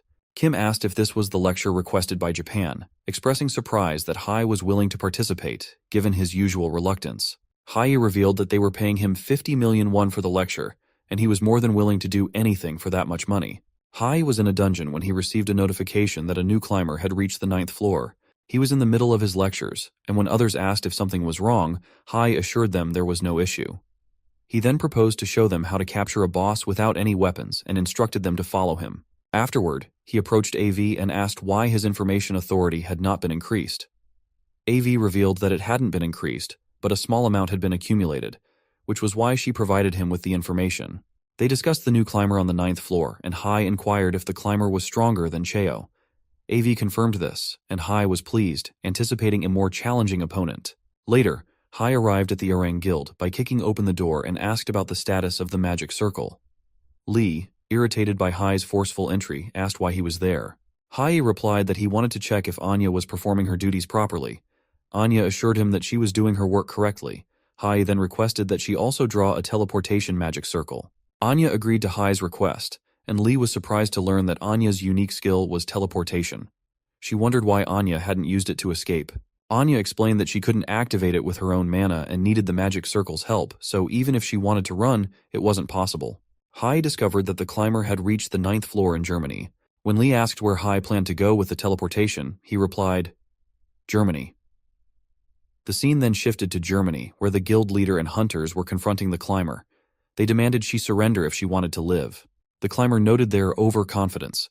The guildmaster, Shoevisor, questioned whether she had seen their numbers. The head of the German Hunter Association was watching the confrontation on TV.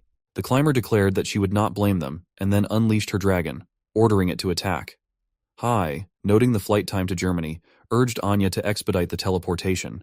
Lee checked her phone and reported that a crevasse had appeared in Germany and that they might need backup. Hai mentioned that he had also seen articles about the situation and wondered why things were escalating this way. When Lee asked if he intended to stop the crevasse, Hai agreed. Lee wondered why he always felt compelled to help. Meanwhile, Hai watched a video in which the climber had made a bet if anyone managed to take her down within 24 hours, she would cease her conquest and return quietly. As the climber lady boasted about her intent to destroy the city, claiming no one could defeat her, Chist, the head of the German Hunter Association branch, found himself in a difficult situation. He was in a heated discussion with a man, trying to figure out a solution they didn't yet have. Chist was growing increasingly frustrated when the man received a call. Chist urged him to answer it. Upon taking the call, the man's mood lifted as he received good news. Reinforcements from the Korean hunters were on their way, led by Hai, who had previously defeated Cheo in Japan. The teleportation magic circle was quickly activated, and Hai was transported to Germany. He arrived to find a giant statue and a dragon. Without hesitation, he attacked the moving statue and then turned his attention to the dragon. After dealing with the threats, Hai confronted the climber lady, mocking her and questioning whether she would take responsibility for the damage she had caused to the city. Enraged, she stood up and began to count her steps. Hai sensed something unusual around him. As she counted to 7, Hai prepared to unleash his strongest attack, but struggled to control his mana. In a desperate move, he charged at her. Just as she took her 9th step, he stopped, and she congratulated him. However, she then took her 10th step, resulting in a massive explosion that struck Hai. Hai felt as if his body was about to explode. When the lady's attack finally subsided, it had only cleared a small area, while she revealed that she had destroyed the entire city on the 8th floor with just 5 steps. Hai was stunned by this revelation. The lady then asked if Hai planned to beg for his life or fight to the death. Hai responded firmly that he intended to kill her. She laughed and prepared to attack him with even greater force. Hai felt the weight of her power intensify, and the pain began to resurface. His status display indicated that his durability was at S rank, and he questioned whether he could withstand her next attack. Recalling his powers, Hai activated the Destroyer skill, summoning 4 red aura-clad arms. The lady was taken aback by this display. As she began counting her steps, Hai's one hand reached out and grasped her leg, trying to stop her. Despite her efforts to take one more step, she managed to strike Hai's hand and break free. Determined, she continued her count, but Hai fired a bullet shot at her. She retaliated with fury, delivering a powerful blow and challenging him to endure until the end. As she completed her 5th step, Hai closed in on her, making her visibly anxious. He told her that the situation was worse than before, and then launched an attack with his nullifying fist. The nullifying fist struck the lady with tremendous force, and Hai realized he had defeated her. He was then transported to a room where AV congratulated him on defeating the climber. AV mentioned that she wanted to discuss his promotion with him as soon as possible. Hai agreed, acknowledging her urgency. AV noted that the room appeared larger than usual. She explained that as Hai continued to defeat climbers, the room would change accordingly. Once he reached mid-low tier authority, he would gain the ability to customize the system room merely by imagining it and using the remote button she provided. Hai agreed and transformed the space into the first floor of the tutorial tower, then further customized it into his personal room. AV was surprised by his actions, admitting that she only knew how to use the system but had never seen a room designed by a human, as she had been in that area since her creation. Curious, Hai asked if she ever slept there. AV proceeded to explain the entry skills and define various aspects of the system. Finally, Hai inquired why his power seemed stronger compared to his stats. AV confirmed that it was because he was at a mid-lower tier, which contributed to his enhanced capabilities. AV revealed that a hunter had cast a lock on Hai's stats, preventing them from rising and being visible to others. Despite this lock, Hai would continue to grow stronger. Hai inquired about the difference between his actual and locked stats, but AV couldn't provide specifics due to his low level. Frustrated, Hai asked when high-tier climbers would arrive. The scene then shifted to the Yan Guild in China, where a lady had just defeated the 17th S-grade hunter for failing to meet her expectations. A boy arrived and showed her footage of Hai defeating the climber. The lady watched in amazement as Hai demonstrated his power. Intrigued by his abilities and reminded of her promise to him in the tutorial tower, she resolved to fulfill her vow by meeting him. Back in Germany, Hai received his reward and was offered the opportunity to live there. He was provided with all necessary items for daily use. Han asked about the Sword of Cheo, and Kim explained that Hai had given it to him. Lee then acquired a new magic circle, and items dropped from the murdered hunters. Lee questioned Hai about his motivation for continually defeating these individuals. Hai replied that he aimed to surpass everyone who claimed to be stronger than him. He reflected on his experiences in the tutorial tower. When Lee asked if Hai was concerned about anything, Hai assured him that there was nothing much to worry about. 10 days later, Hai was being interviewed by reporter Hei, who reminded him of his previous conference. She asked about his unique skills, but Hai replied that he did not possess any. After some time, the interview concluded. Following the interview, Hei introduced several martial arts masters. She spoke highly of them, praising their skills and accomplishments. As the praise continued, Hai became increasingly irritated. He took a sword and performed a move that left everyone in awe and fear. He demanded they acknowledge his superiority and stop claiming they were the strongest. After making his point, Hai left and returned to his guild. There, he found Anya working and remarked that he might not recognize her once she started working normally. He said he would treat her like everyone else and asked if she was comfortable with that. She agreed, and he warned her to remain loyal and not to run away. As Hai was about to leave the room, he instructed Gek to call him if she needed any help. Anya pondered whether it was all right to live like this when she received a fax with dungeon transfer documents. She informed Hai about it. At the same time, at the airport, the branch manager of Ares was preparing to make a solo request to the Imperial Guild. Hugh warned him that it would be dangerous, but the branch manager reacted with anger to this advice. Huck reconsidered and realized the manager was not entirely wrong. He thought about Hai and concluded that he would certainly take action against him. The scene then shifted to New York, where Martin, the founder of the Ares Guild, learned that their Korean branch had transferred some dungeons to other guilds. The informant explained that Wu had made some mistakes, which led to this situation. Martin was infuriated, stating that mistakes would only be accepted if they were corrected. He demanded that the dungeons be reclaimed immediately, expressing his frustration with the excuses rather than solutions.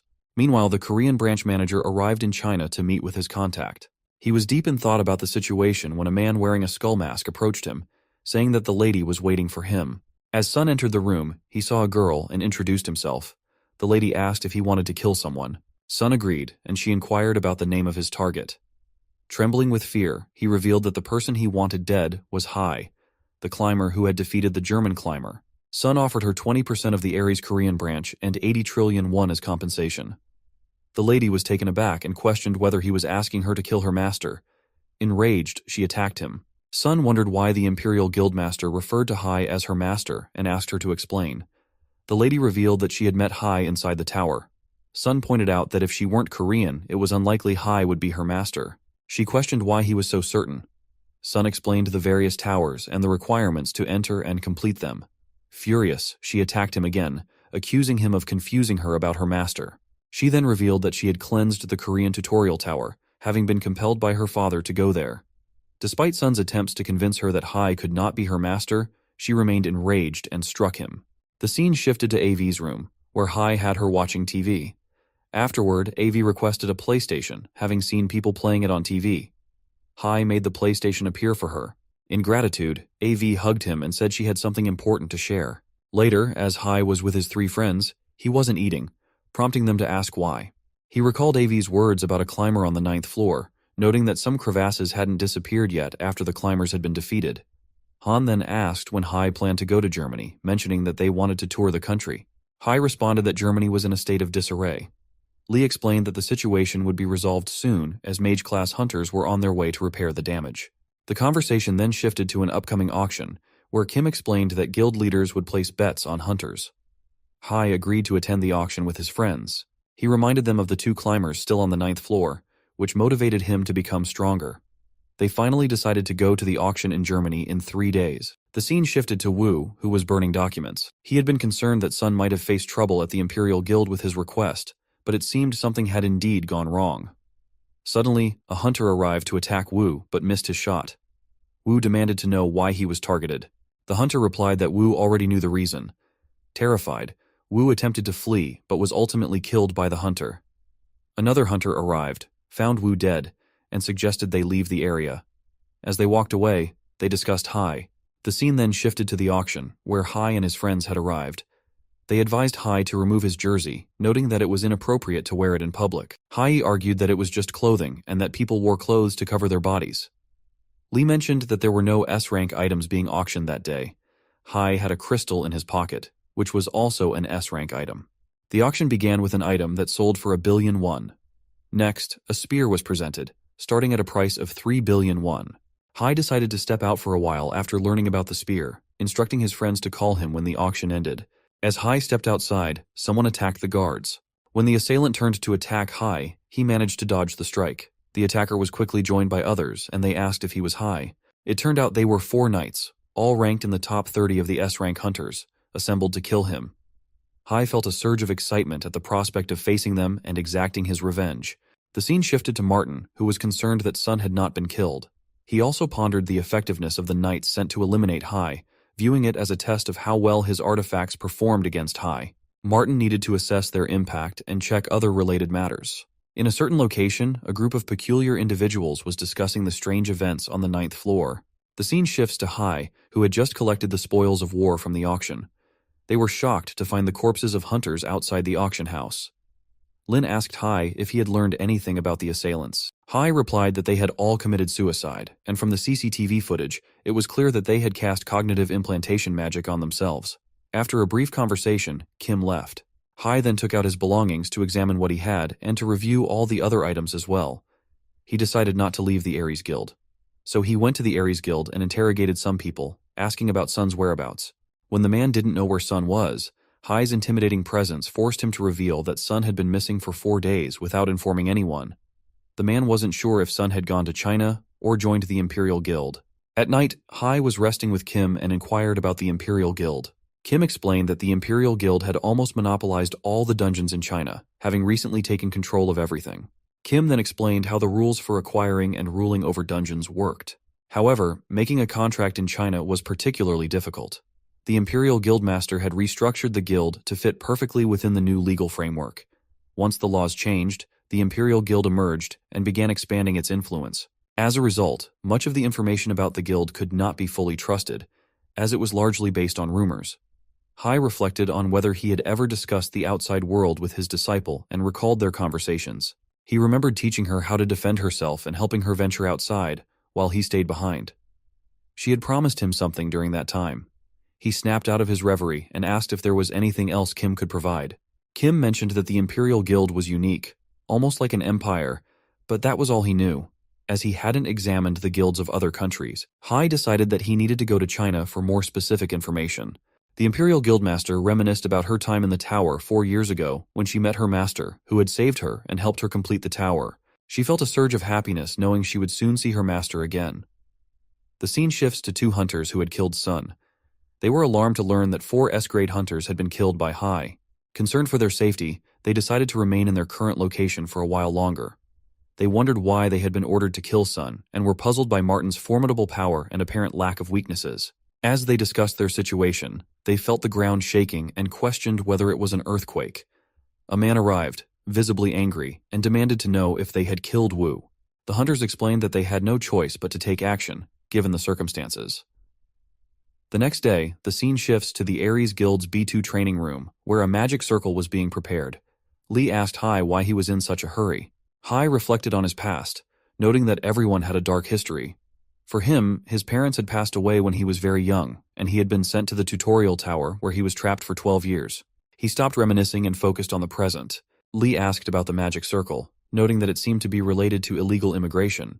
Hai reassured him that everything was fine, explaining that he planned to go on a vacation to China and take care of Sun while he was there. Afterward, Hai left. Lee felt uncertain about handling the situation on his own, while Anya was frustrated by the excessive workload. Lee decided to ask her something. Hai arrived at the entrance of the Imperial Guild and was taken aback by the imposing giant gate in front of him. He noticed a title written there that reminded him of something he had said inside the tower.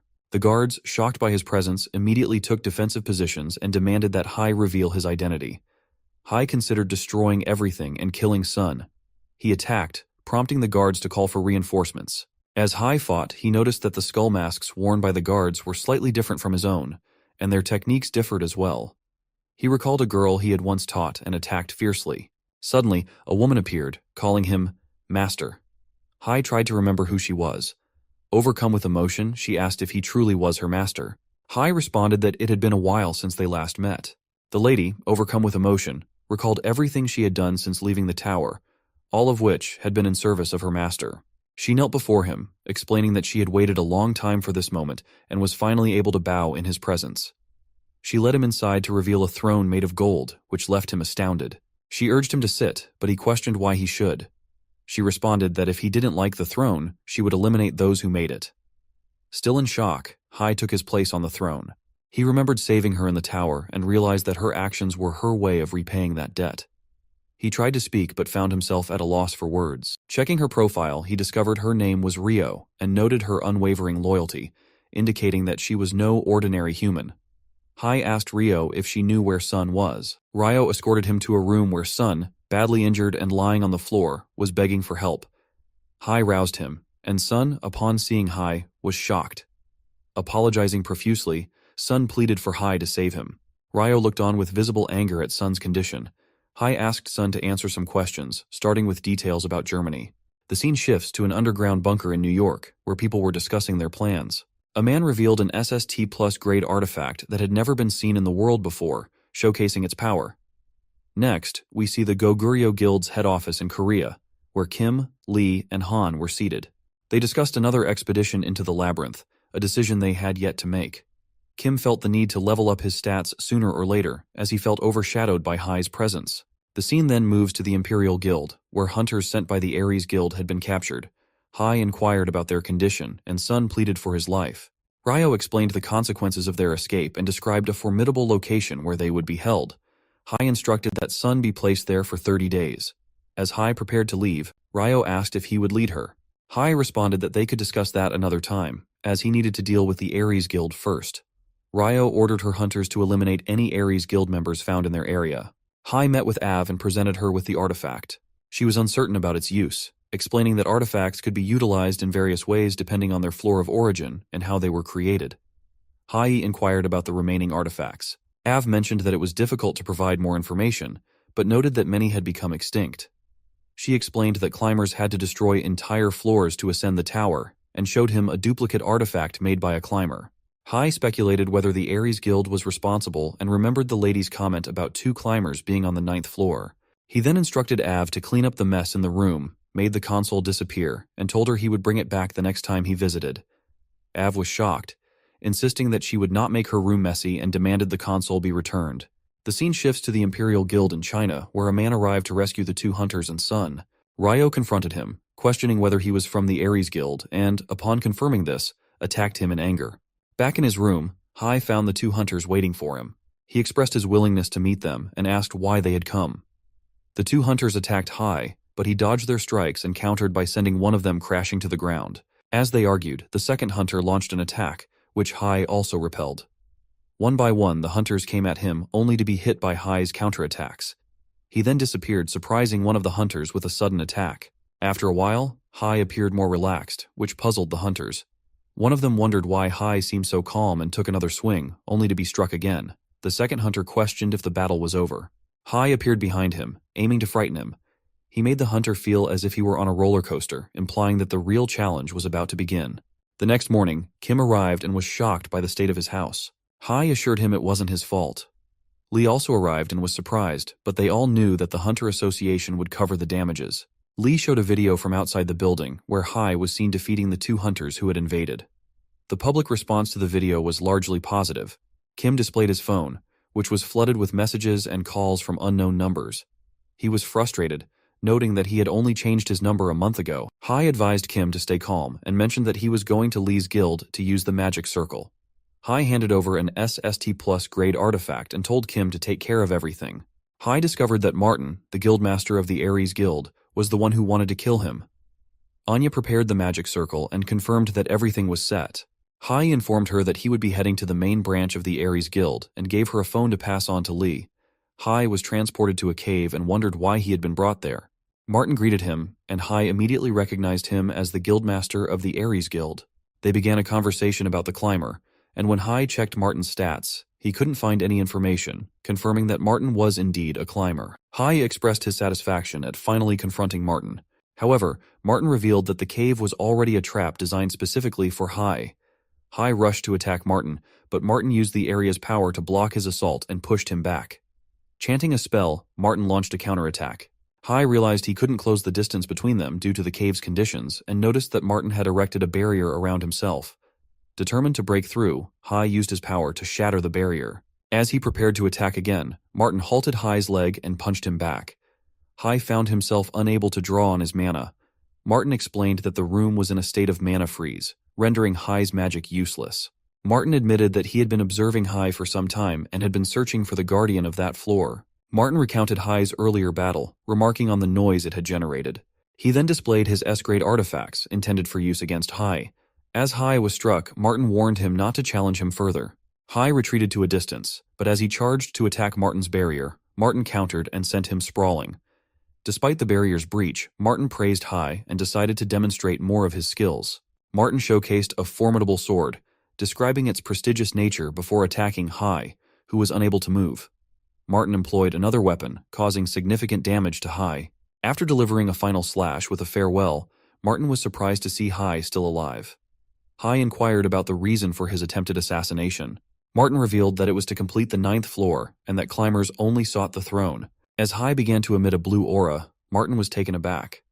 Hai thanked him for the information, now understanding how to proceed. Despite his injuries, Hai managed to escape to the room of AV. The first thing Hai did was relocate her room to the first floor of the tutorial tower. Martin, enraged by Hai's escape, noticed a mana thread and realized that Hai must be hiding in a different dimension.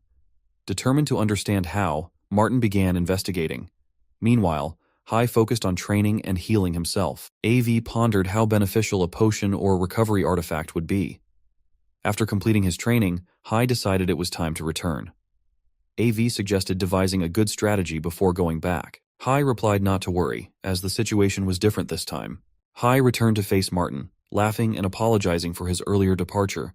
Martin, enraged, declared that this would be the end for Hai, who had fled and returned with a bewildering appearance. He launched an assault with his artifacts. Recalling the martial arts he had mastered in the tower, Hai utilized his skills, which he had rigorously practiced for 6 hours in the system room. He managed to block Martin's attacks with these techniques, leaving Martin astonished.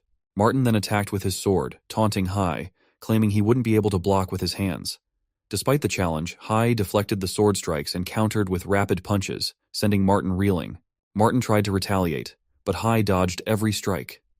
Enraged, Martin was surrounded by a blue aura, prompting Hai to wonder if it was mana or an artifact. As Martin spoke about the aura, Hai mocked him. Martin attacked with his artifact, but Hai stopped it effortlessly with one hand, leaving Martin in shock. Hai pressed the attack and soon realized he had managed to defeat Martin. As Martin's form began to fade, Hai noticed a pouch that remained behind. Hai picked up the pouch and, upon opening it, found the sword inside. He felt a slight sting from the sword but decided it was time to leave. However, he noticed that his clothes and phone were missing and he had no idea where he was. A gate suddenly opened, and Martin appeared. Seeing Martin, Hai intimidated him. grabbing the man and demanding his clothes and smartphone back. 3 days later, the media arrived at the Korea branch of the Hunters Association, eager to uncover the identity of the person responsible for assaulting Kim Shi. Hai arrived and announced that he would make a statement before leaving. He presented a recording, revealing that he had discovered who had sent the two hunters to his home, as everyone was already aware. The recording played, and it was clear that Martin was behind the attack. The media questioned if Martin was the Ares Guildmaster. Hai confirmed that he had even more evidence and hoped the Ares Guild would provide an explanation soon so that everyone would understand the full story. After 3 days, the media reported that the branch manager and several reporters had vanished without a trace and had not responded to any inquiries. Hai and his friends watched the news on TV. Lee asked if Hai was suggesting that the missing individuals were in a tower, with Earth being on the 9th floor. They found it hard to believe. Hai reassured them that they shouldn't worry and speculated that their reaction would be similar. Kim commented that Sun had a bad personality. Hai inquired for more details. Lee then questioned if this meant Hai had been stopping the climbers all along. After their conversation, Hai announced that he was leaving, fully healed and ready to go. As he stepped outside, he was surprised to see Ryo waiting for him. He introduced Ryo to his friends. They inquired about the people wearing skull caps accompanying her. Ryo explained that they were her guards and then made them disappear. Han and Kim realized that Ryo was the Imperial Guildmaster, an S-ranked hunter of the 5th tier. Hai was taken aback by this revelation. Ryo then unusually requested that Hai apologize to her. Annoyed, Hai told her to be quiet and hit her. When Kim addressed Ryo by her name, she warned him not to do so.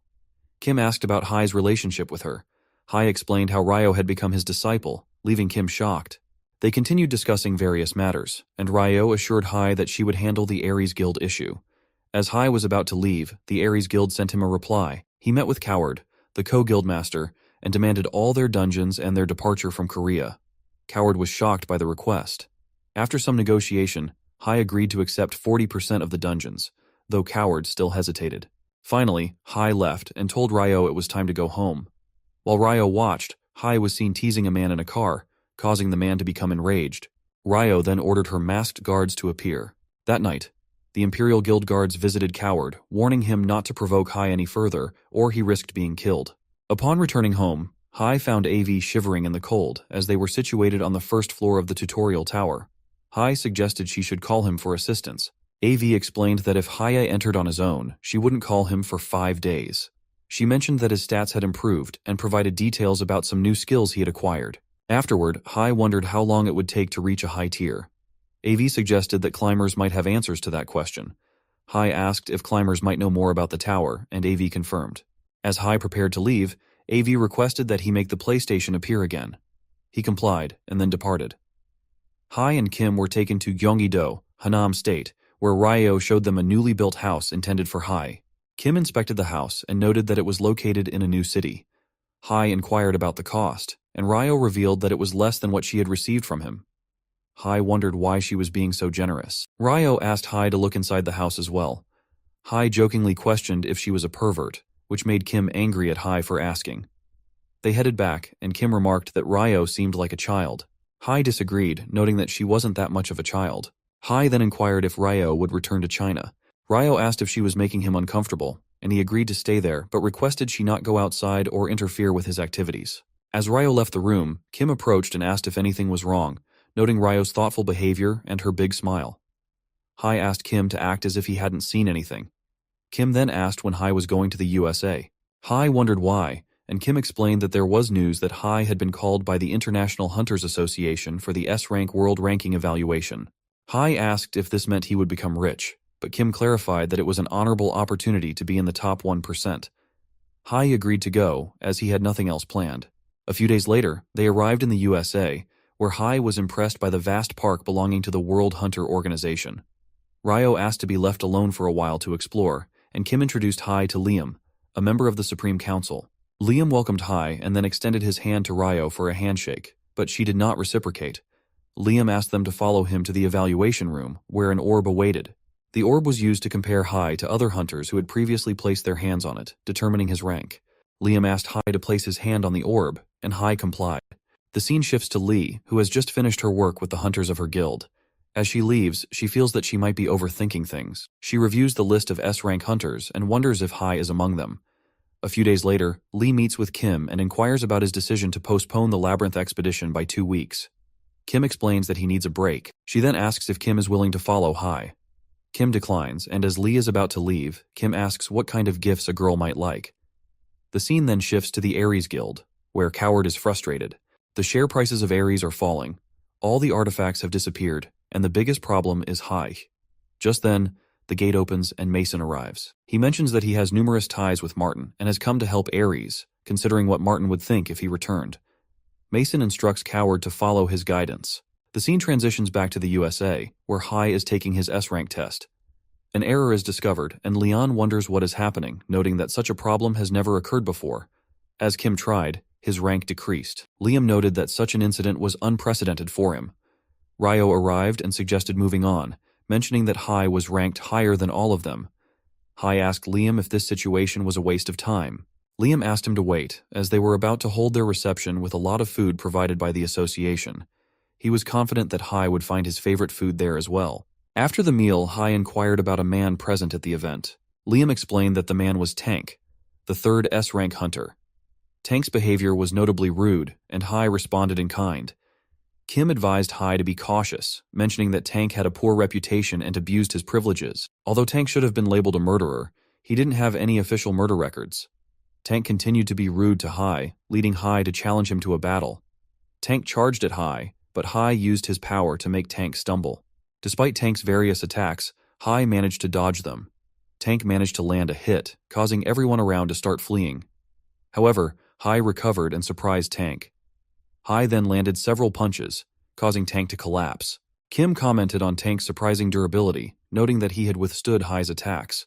Hai stood over Tank and wondered if defeating him would elevate his rank to 3rd S rank. Kim was astonished to see that the incident had already spread in the news. The scene shifts to the first S-grade hunter, who is meditating when a man arrives to reveal that the first S-grade hunter is actually the supreme demon.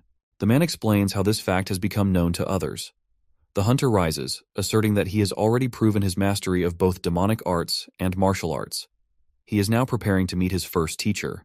The scene then shifts to Lee, who receives the news that Hai has defeated Tank and Han. Someone asks if she is worried about Hai, but she reassures them that there is no need to worry, as he is incredibly strong. They reminisce about Hai's actions and note that he has made many enemies.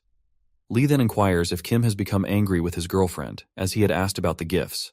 Liam informs Hai that he hopes he likes the accommodation and apologizes for the previous day. Hai responds that it was fine and not to worry about it. Liam reminds Hai of the previous day when, after defeating Tank, all attention was drawn to Hai. He advises Hai to stay at the association.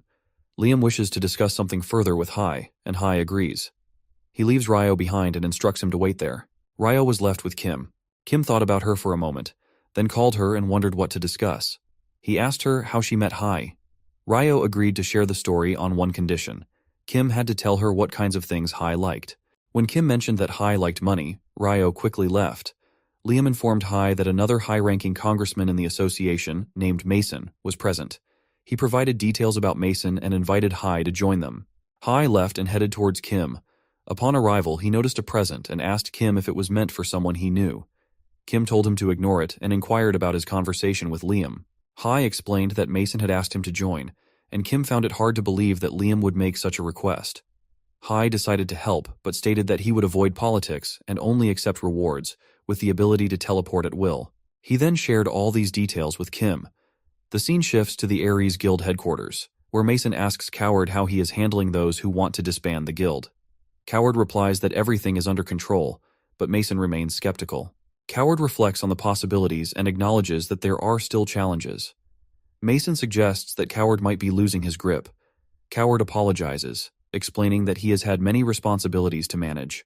Mason then hands Coward a dark, ominous object and says that if Coward helps him, he will show him how to control his guild members. The scene shifts to Tank, who is lying in a hospital bed. Upon waking, he finds Mason standing by his side. Tank comments on how Hai managed to dodge his attack and use such a powerful technique. Then, the first-rank hunter arrives and notes that Hai possesses the same techniques as he does. It is now their time to move on. 2 days later, Liam discovers that Hai hasn't returned home.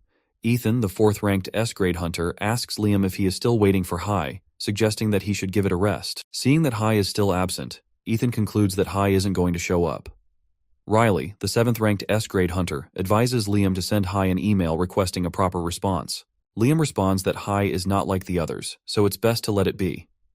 At the party, a man informs Liam that the first S-grade hunter is also present along with Tank. They find it unusual that Phantom Soldier, who hadn't shown up since breaking into the top 5, is there. Phantom asks if all the hunters are present. A man replies that he didn't expect Phantom to attend.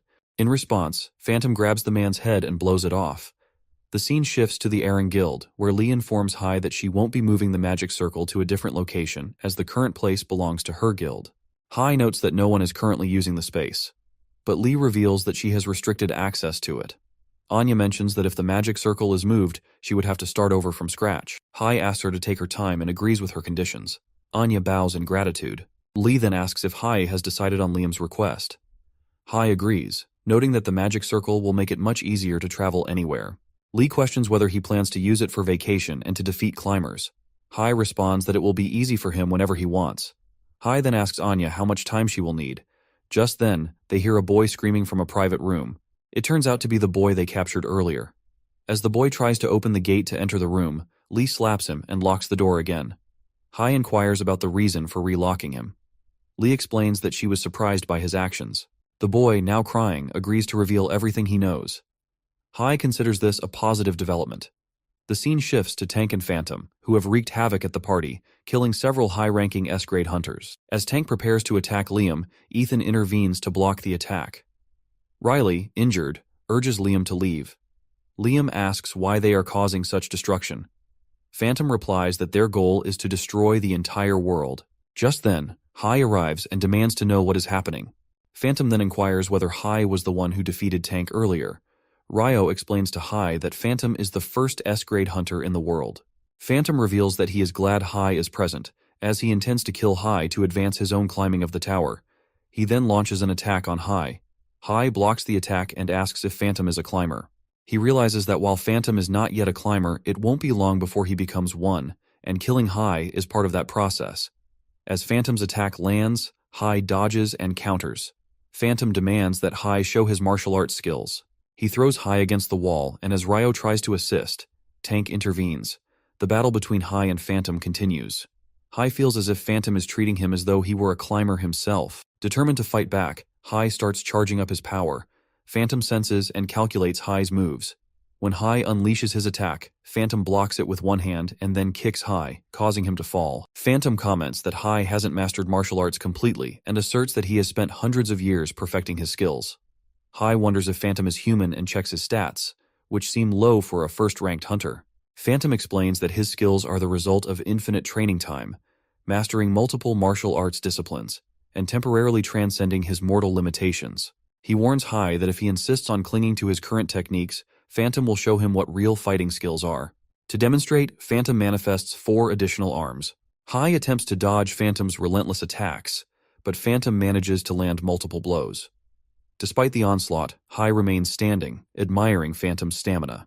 Hai contemplates whether he should flee, but he fears that Phantom would then target Ryo.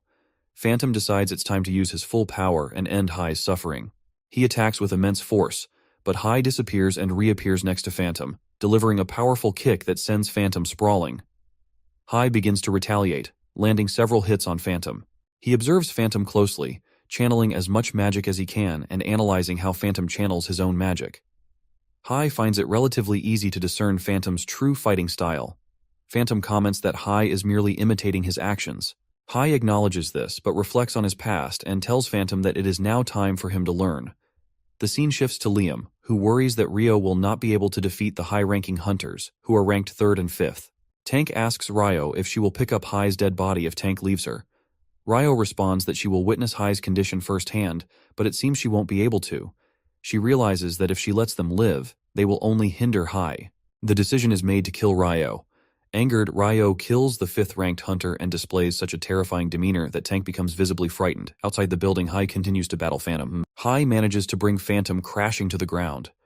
Phantom remarks that it is unusual for someone to achieve such a feat and then transforms into his demonic form. Phantom declares that Hai will no longer be able to copy him. Hai responds that he will indeed be able to do so and summons the lightning spirit.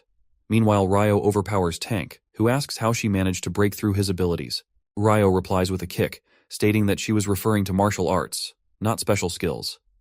Ryo notices the lightning magic outside and wonders if it is Hai's work.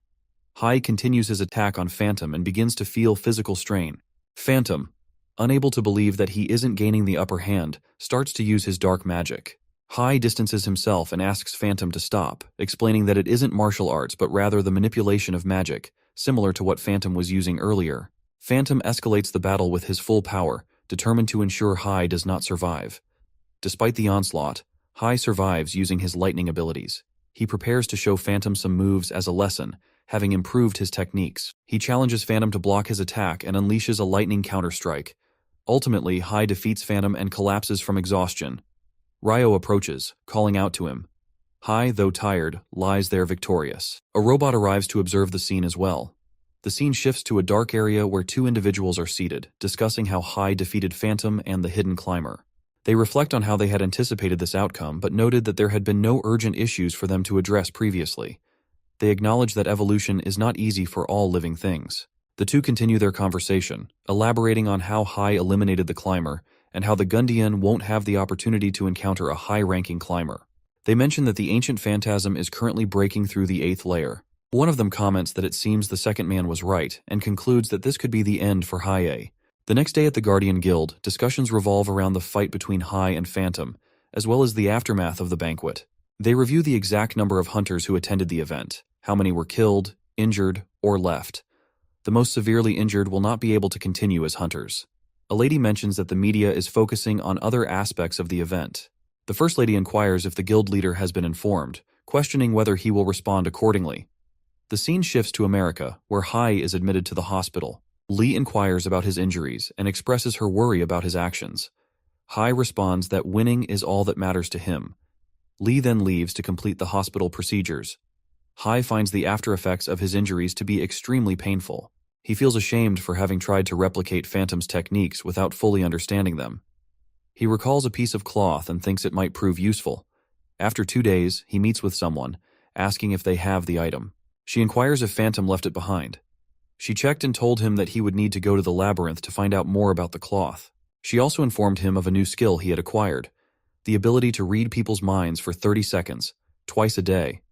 Noticing she was hiding something, Hai asked if she was interested in new games.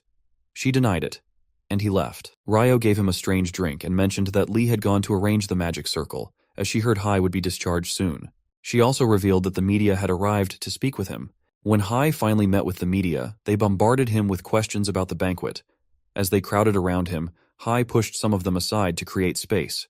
John observed Hai's behavior and decided it was time to teach him some manners. He asked if Hai had used the banquet as an opportunity to kill some hunters. Hai responded with a strong reaction, and John concluded that Hai would pay for his previous rudeness. Hai told him to get lost and warned that if John didn't leave within 30 seconds, the interview would be terminated. A few days later, Kim read an article reporting that Hai had politely asked a reporter to leave, which Kim found hard to believe. Hai arrived and mentioned that he was fine but wanted to visit the labyrinth. Kim inquired if Hai needed any artifacts. Hai responded that he wanted to go there with Kim's guild, as he didn't have a map and navigating the labyrinth was challenging. Kim agreed to arrange this after 2 weeks. As they spoke, Hai placed his hand on Ryo's head and thought about a lady he remembered, wondering how she was doing and where she might be. He reflects on his time in the tower, recalling that he had hoped to leave by teaching a student, but that plan didn't work out. There was a girl who had asked him to teach her, and he remembers those moments fondly. Kim discovers news that John has gone missing after resigning as the chief reporter. Kim thinks that Hai wouldn't engage in such behavior. The scene shifts to the Ares Guild's Korea branch, where Coward is contemplating Mason and his hunter team. Following the recent incident, the power dynamics have shifted to Liam. Hai confronts Coward, demanding answers. He instructs Coward to disregard all trivial matters and respond to his questions with a simple yes or no. If Coward has any issues with this, Hai threatens to take 40% of the guild's dungeons. He plays a recording of a man pleading for help and warns Coward that ignoring this issue will only bring more suffering to the Ares Guild. He then asks Coward if he wants to prolong the situation. The scene transitions to Hanam City, where a man informs Ryo that they have successfully taken control of all the guilds in China. Ryo appreciates the update, and the man is taken aback by her reaction and the changes she has shown in just a few months. She seems quite different now. Ryo asks a guard if he has dealt with the reporter. He apologizes, mentioning that someone else was involved in the matter. He then explains what happened.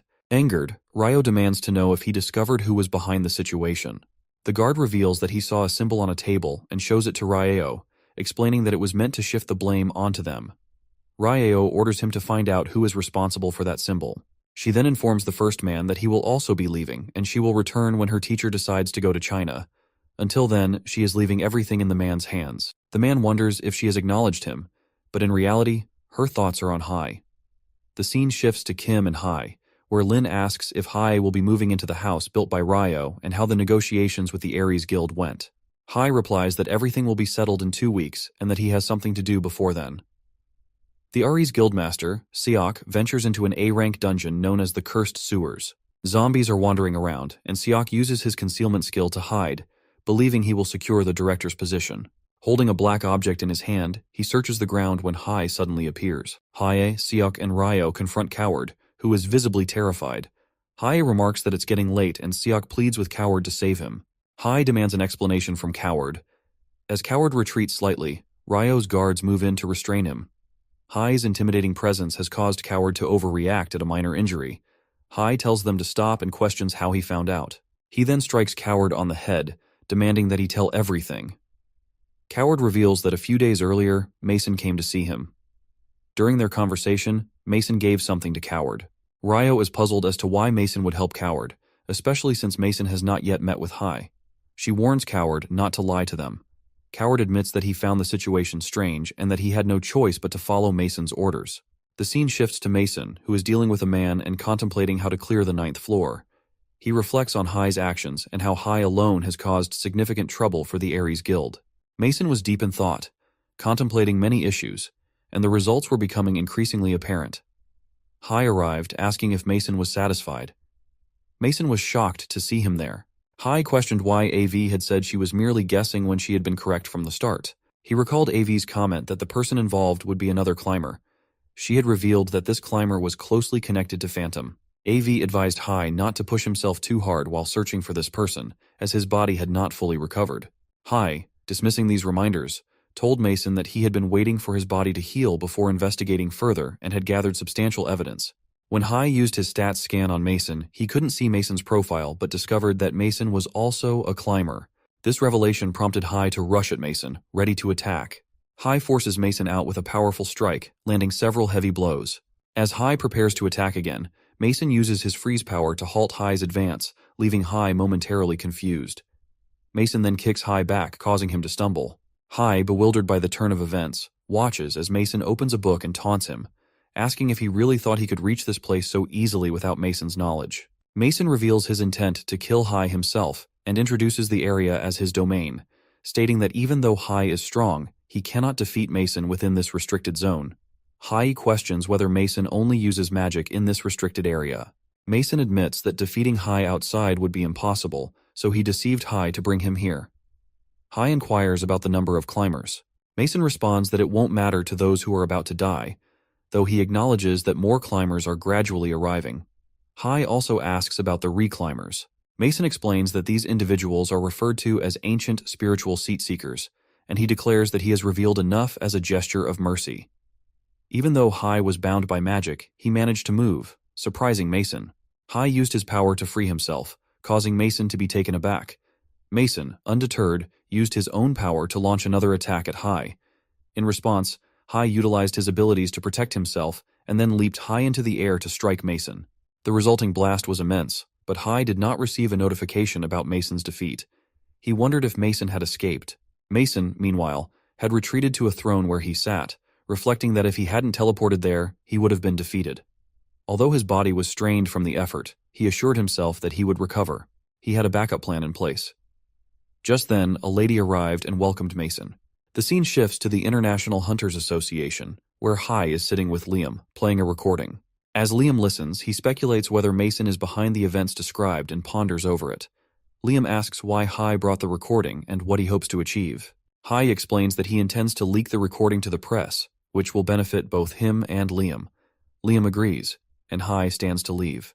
Before Hai departs, Liam mentions that he saw news of Mason's house being destroyed and asks if Mason is dead.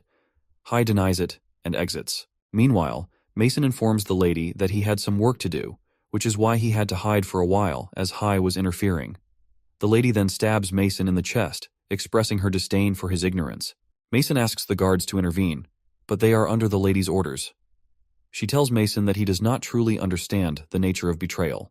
Although she had no intention of killing him initially, as he had helped her financially, Mason's offensive remarks and lack of shame have changed her mind. The lady reveals that the leader of the Illuminati was already chosen and that the organization was originally created to serve this individual. She decides to explain to Mason why he is going to die. Mason was attempting to kill her master. At this revelation, Mason disappears. Hai arrives to meet AV, who confirms that the Keeper of Words has definitely been killed. They discuss various matters, and Hai asks AV if she's interested in trying some new games. AV declines, but requests the popular VR headset she has heard so much about. That night, Hai meets Ryo outside her house and asks where the others are. Ryo explains that they went to make the necessary preparations. They get into a car and head towards the labyrinth. Ryo suggested that they should invite others as well. Hai replied that it wasn't necessary. Then he noticed that the recording of Mason and Hai had been shared, prompting him to take his work more seriously. In the labyrinth, he had just killed a goblin and wondered how many more there were. Ryo asked if she could handle the rest. Hai declined and said he would take care of them himself. He used his power to attack the remaining goblins. Hai's friends, Lee and Han, were also present. Lee and Han commented on how amazing Hai was. Bak thanked Hai for bringing him along and noted that he would film everything. The live stream was going very well. Kim, upon checking, found that Bak was quite popular. Hai expressed his determination to move forward. Bak informed them that they were already on the 14th floor and asked if Hai had taken a nap. Hai inquired if Ryo knew how to read a map, but Ryo turned away without answering. Bak assured Hai that he knew how to read a map. Hai mentioned that if Bak returned, that would be all he would be paid for. Bak then invited Hai to follow him. The scene shifts to the castle of Natron, where a man was holding another captive. A girl, who considered Hai her master, arrived and asked if they were willing to kill her master. The man who was tied up appeared frightened upon hearing this. The girl then administered an electric shock to the boy, who cried out and begged to be released, insisting that he hadn't done anything. She accused him of lying, and the man noticed a stamp on her dress. The scene shifts to the ACC staff lounge from some time ago, where the man was discussing Hai as a hero with his colleague. They also debated about Phantom, arguing over both individuals. He stopped reminiscing about it, and the girl asked if he remembered the conversation. The man inquired why she was gathering that information. She replied that it was because she was a disciple of Hai. The scene shifts to Hai, who was holding something resembling a sword, and stated that he was going to inspect his dungeon. Ryo asked where he was headed, and Hai replied that he was also going to meet someone. Upon reaching the labyrinth, Hai discovered that the equipment he had brought did not come with him. He then spotted Cheo nearby. The scene shifts to the 8th layer, where the Monkey King was playfully taunting a dragon, questioning if it was truly a guardian. The dragon asked how such power was possible. The Monkey King expressed his disappointment, and then launched an attack on the dragon. The scene returns to Hiei and Cheo. Cheo asked how Hiei recognized the place. Hai was surprised to learn that Cheo recognized him, although his reaction was different from what Hai expected. Cheo then inquired how Hai had come to this phantom world, and if he had died as well. Hai questioned why he would have to die there and told Cheo to stop talking nonsense. Cheo ignored him, prompting Hai to remind Cheo of his request to teach him martial arts. Cheo refused. Despite Hai's repeated requests, Cheo continued to decline, questioning whether Hai was the same person who had boasted about not needing a teacher and relying on his own inferior techniques. Enraged, Hai demanded to know if Cheo wanted to see how skilled he had become. Cheo responded that his own magic had become even stronger. Moving in front of Hai, Cheo assured him that he wouldn't kill him. Hai charged to attack, and Cheo noticed that Hai had become faster than before, but he managed to push Hai back. Hai was shocked to find that he hadn't seen Cheo's attack. Cheo asked if he wanted to continue. Hai launched another attack at Cheo, but once again Cheo blocked it. Hai commented on this, and Cheo revealed that his power had been restricted previously because he was a climber stuck in that form, so he hadn't unleashed his full strength. He then shared more about himself. Hai finally understood what Cheo had been trying to convey. With a sense of boredom, Cheo agreed to teach Hai martial arts. He drew his sword and told Hai to kill him if he wanted to learn. As they discussed this, Cheo slashed his sword at Hai. Kim learns that Hai disappeared after touching Cheo's sword. Kim Siag feels as if Ryo is acting like an abandoned puppy and asks why he's looking at her that way. Kim thinks Ryo's personality will change once Hai is no longer around. He notices guards sticking to the ceiling before vanishing and reflects on his desire to relax at home, deciding he will leave as soon as his apartment is rebuilt. Meanwhile, Ryo discovers the pouch that Hai brought with him. The pouch speaks to her, revealing that it knows she can hear its voice. Ryo finds this strange, and the pouch tells her she will be able to use Hai's powers. The voice is that of Yagyo, who introduces herself to Ryo. The scene shifts back to Haie, who continues to battle Cheo. Haie asks for some martial arts tips, but Cheo tells him that he won't die there. Cheo reveals that he has already killed Haie 100 times, and then asks if Haie wants to retreat or continue fighting. Haie realizes that he cannot defeat Cheo and reflects on his past battles, unable to find a way to overcome him. Haie retreats to a distance and again asks Cheo not to think of himself as the only one who matters. He then focuses his energy and rushes to attack Cheo.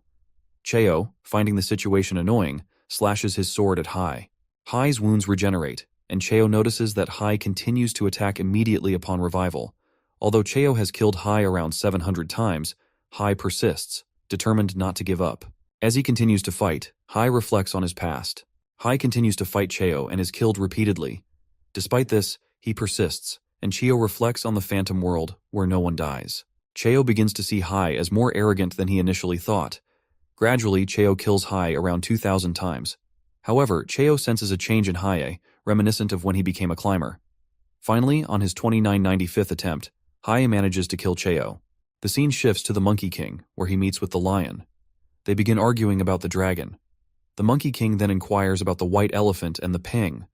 The lion responds that they are running late. When they arrive, the lion asks if there have been any problems. The white elephant reports that the west and the east have been completely wiped out. The Monkey King mocks their performance, noting that it took them 5 months to complete one region. They then reminisce about their pasts. The area starts to shake, and the Monkey King suggests making a plan before climbing the tower. He then enters a portal. The scene shifts to Kim, who receives an emergency call from a government official. The official asks if Kim knows Hai's whereabouts and informs him that a disaster is imminent in 3 hours, and they need Hai's help. The battle between Haie and Cheo continued, and time seemed to stand still in that world. Haie discovered that Cheo's kicks were a diversion. After a while, Cheo realized that Haie had died 5,000 times.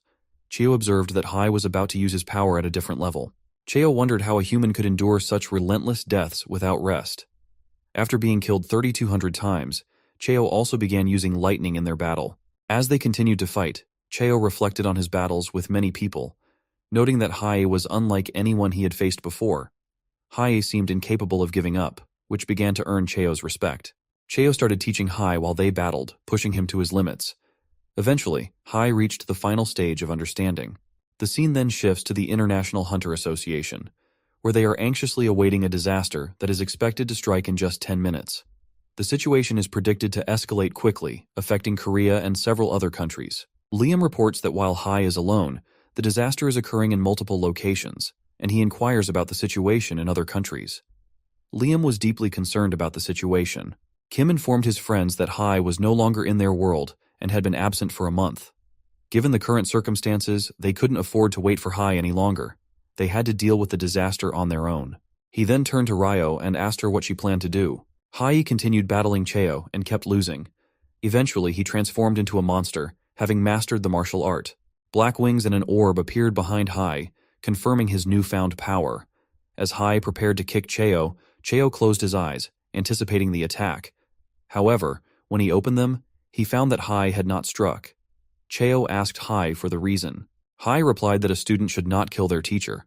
Cheo inquired when he had become Haie's teacher, and then told Haie to leave, stating that he would not rest because of him. Haie thanked Cheo and departed. Cheo reflected that it hadn't been too bad. The scene shifted to Montana, United States, where the Monkey King emerged from a portal. Riley ordered his forces to use fire against him.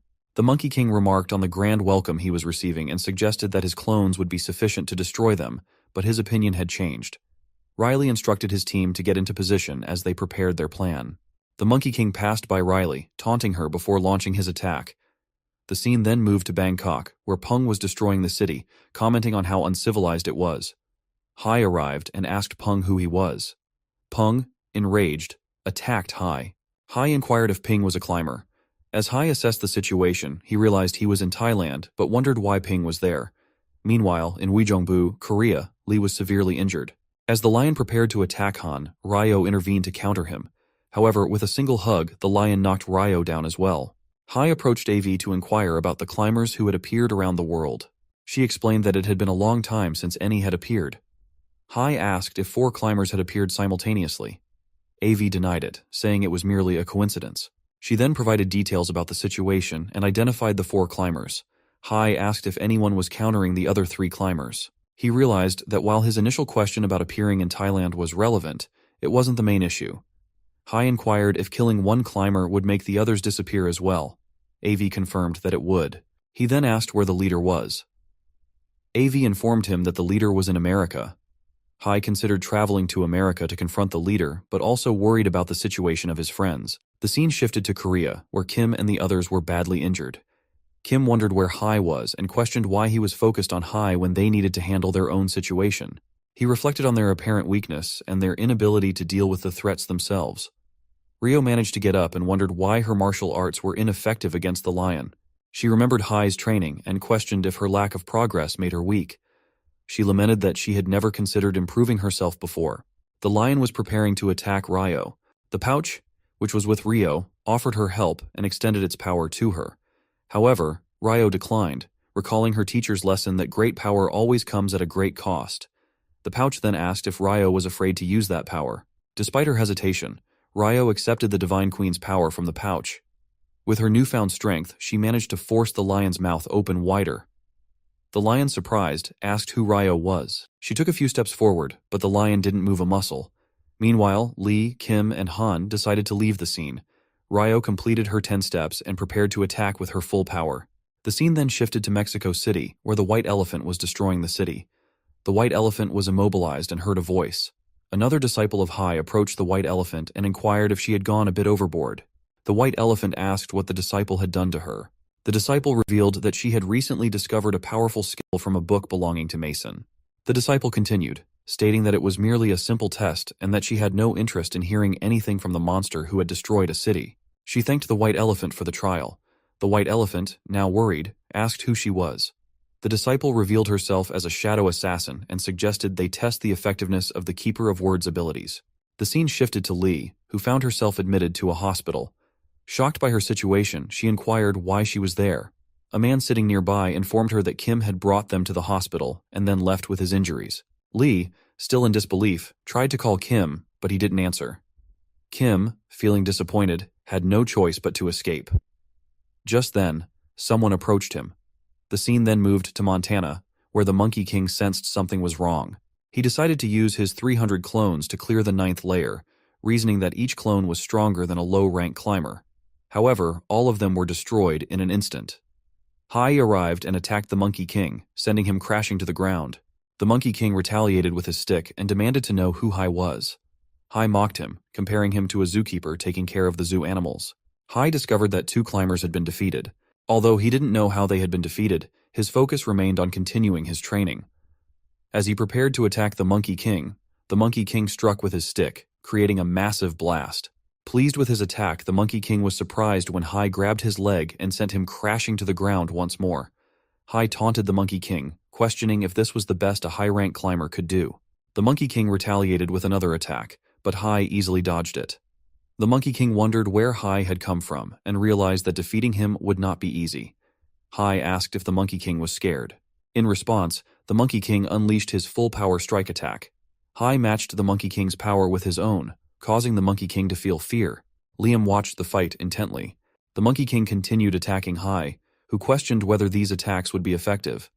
Eventually, Hai countered with a powerful strike. Following that, he unleashed Asura's Flare Blast. The Monkey King was shocked to see Hai expanding his magic, but somehow he managed to survive the attack. The Monkey King wondered if he would truly be defeated by Hai. As Hai mocked him, the Monkey King grew furious and created a multitude of clones. They all attacked Hai simultaneously, resulting in a massive explosion. The Monkey King wondered what had happened to Hai, but Hai was effortlessly flying above the chaos. Hai recalled the training Cheo had given him, and then struck the Monkey King with a destructive strike. Hai realized he had defeated the Monkey King. He felt his body light and his magic flowing smoothly, managing to defeat the monster without injury this time. He remembered that after killing the previous climber, he had been hospitalized for a few days, but now he saw the results of his rigorous training. Hai took the Monkey King's stick, intending to read its description later, and decided he needed to find a working place. He believed he was heading in the right direction to reach the International Hunters Association. Settling on the stick, he flew away. Hai arrived at the International Hunters Association and expressed his gratitude for the outfit Liam had provided. Liam was curious about how Hai had defeated the Monkey King. When Hai arrived, Liam had assumed he was a climber. Liam noted that Korea had not been as devastated compared to other countries and had a request for Hai. Returning to Kim, Hai was asked how he had gone from Thailand to the United States. Hai explained that he had run and swum to get there, which shocked Kim. Lee then came in and confronted Kim, telling him that Hai was in a helpless state. She was angry with Kim for leaving her behind the previous day. Kim replied that he felt he was too weak. Lee asked if Kim was referring to the lion, the climber, but Kim clarified that he was thinking of the supreme dragon. He resolved to become stronger to help others. Lee acknowledged Kim's determination to improve and decided it was good that he wanted to get stronger. Hai recalled Cheo's words and mentioned he would recharge the labyrinth and then give it to Kim. Lee informed them that she would be discharged the following day. Afterwards, they inquired about Hai's strength following his time in the Phantom World. Hai replied that he hadn't checked his stats recently, and upon examination, he didn't notice many significant changes. However, he did find something interesting, so he went to AV and gave her everything she wanted. AV informed him that as his skill level increased, the size of the room had also expanded, and she now had a gaming room as well. Hai then asked why his status showed his age as 118 years. AV explained that this was due to the fact that he had been beaten up for 100 years, and there was no error in the status. Hai inquired if she had discovered anything new about the tower. AV confirmed she knew about the tower's creator, but she could only say that the creator was, indeed, the creator. Hai was frustrated by this vague information and expressed his disappointment, indicating that he hadn't expected much from her. AV requested 7 days to provide more details about the creator, and Hai agreed. After Hai returned to typing, AV mentioned the pouch that had given her the power. Hai was intrigued by this revelation and noticed that Ryo seemed worried about whether Hai would be angry with her. However, Hai appreciated Ryo's actions, acknowledging that she had saved many lives. Ryo, feeling relieved and happy, thanked Hai. At the International Hunters Association, Atele asked Liam if the property was located in the state of Montana. Liam reminded Atele that, despite his lack of popularity, he was quite wealthy and mentioned that Hai had saved Montana from a disaster. Atele inquired if the Eclipse Guild hadn't been of any help. He then decided to speak with Hai privately and make the necessary arrangements. When Hai arrived, he asked what Atele wanted to discuss. Hai reminded Atele that he had left the Monkey King's staff with Liam as a formality. Atele introduced himself, but Hai asked him not to repeat his introduction since he had already heard it. Hai also asked if Atele was proposing a secret deal and sensed that Atele might be claiming ownership of the staff. Feeling compelled to act, Hai attacked Atele. Despite Atele's warnings, Hai continued to beat him. Hai asserted that he had earned a lot as a hunter and assured Liam that he had not killed Atele, so there was no need to worry. Hai then demanded the return of his staff. The next day, Evan got into a car and the man asked what the boss had said. Evan replied that the boss wanted to spread rumors about Hai. The man and Evan discussed how to handle the situation, and the man felt that he had received nothing in return for his help. They all decided to remain loyal to their leader and to their organization, the Illumity. The scene shifts to Kim, who observes the source of the Great Calamity's power, as revealed by Hai. He reflects on how Mexico is in the process of rebuilding after the recent destruction. Anya was working on a magic circle in the open area of the house that Ryo had prepared for Hai. Hai told Ryo that he needed to double-check some things. He then gave a brief explanation about the pouch and the climbers. Hai handed a red stone to Ryo, showing his trust in her, which made her very happy. Anya completed the magic circle, and Hai asked Ryo to wait there until he returned. When Kim inquired about Hai's destination, Hai mentioned that he was going to pay his respects to Cheo. Upon arriving in Mexico, Hai found the place still in ruins and saw no signs of activity. A man approached, saying he had been waiting for Hai and offered to escort him to their leader. Hai noticed the emblem on the man's clothing. Kim was at his apartment, contemplating Cheo's sword. Though it had not been long since his apartment was rebuilt, he was already preparing to leave. He then entered the Phantom World. Cheo asked who Kim was. Kim was surprised to see Cheo there and wondered if Hai had mentioned Cheo to him. Deciding not to rely on Hai, Kim expressed his desire to learn martial arts. Cheo questioned why people from Earth were beginning to come there and asked if Kim knew Hai. When Kim confirmed this, Cheo's anger flared, blaming Hai for causing problems. Cheo then told Kim to leave, stating that he wouldn't be able to learn anything there. Kim persisted, asking to be taught because he wanted to grow stronger to protect others. He vowed to keep bothering Cheo until he agreed. Cheo, noting that Kim was as troublesome as Hai, set the same condition for him: defeat Cheo to learn the martial art. Cheo attacked Kim with great speed, killing him instantly. The scene shifts to Hai, who asked the man if he did not want to meet their leader. The man replied that he would return and await further instructions, but suggested it would be beneficial for Hai to meet their leader in person. Hai agreed, reflecting on many things as he prepared for the meeting. The man escorted Hai to an elevator that led to their base. Hai was impressed by the elaborate decor and the stunning view he had from there. As the elevator doors opened, a large number of men bowed, and a girl stepped forward to welcome Hai, referring to him as master. Hai recognized her as Narin, his second student, who had asked him to teach her martial arts after he saved her in the tower. She felt more like a companion than a student. Hai remembered that she had left the tower, saying she would prepare everything outside for him. He learned that Narin had killed Mason before Mason could do anything to him, and she had also built the underground fortress he had wanted. Narin explained that she had prepared everything she had promised him before leaving the tutorial tower. When Hai asked if she had really prepared all these things, he recalled their previous conversation and the requests he had made. He stopped reminiscing and wondered if she had truly done all this for him. Narin assured him that she had done everything possible from her side. Hai realized that she was no ordinary person. Hai asked Narin about her plans after killing Mason and taking the book, particularly what she intended to do with her powers. She began recalling her actions and decided that she would use all her power to serve him. Hai realized that Narin had also killed another climber and had used that location to test her magic. Narin explained that since he wanted to buy a town and build whatever he desired, she had arranged the necessary funds. It was now time to execute his plan. Hai inquired why she had not come to meet him earlier. Narin responded that she needed to prepare everything before meeting him and had been managing the media to prevent any negative news about him from spreading. Hai decided to return and promised to check on her preparations later. Narin offered to escort him outside. As they reached the magic circle, Hai asked why she had followed him this far. Narin replied that she wanted to stay with him and would leave her organization in the hands of a trusted person. Hai instructed her to stand in the center so he could use his magic. The scene then shifts to Ryo, who was holding the red gem in which Yagyo was captured. Yagyo called Ryo several times, and Ryo replied that she was considering the conditions Yagyo had proposed, as well as thinking about Haie. Ryo then asked Yagyo to repeat her offer. They had an extensive conversation about it. Eventually, Hai arrived with Narin holding his hand. Ryo was shocked to see Narin and demanded to know who she was, asking Narin to step away from Hai. Hai introduced them to each other. Narin, acting playfully, teased Ryo by holding Hai's hand. Ryo decided to accept all of Yagyo's conditions. Yagyo inquired about the sudden change. Ryo explained that she felt she wouldn't grow stronger in the future. Hai then went to see AV and found the place in disarray. He asked if she had found anything. When her response was unsatisfactory, he insisted she stop what she was doing. AV asked him to wait, and explained that she hadn't been able to locate the creator of the tutorial tower due to limited access to the scans. However, she had discovered a place where artifacts might be found, which could potentially lead to the creator's location. Standing in front of a door, Lee considered going inside because she had forgotten something, but she hesitated. Outside Ryo's house, Ryo and Narin were engaged in a battle, proving themselves as Hai's first students. When Lee arrived, she asked Hai to stop them. Hai responded that those two wouldn't listen to him. Lee insisted that he should at least try. As Ryo and Narin continued their fight, Hai intervened and struck them both to make them collapse. He told them they were causing too much damage, reminding them that he had only permitted a battle.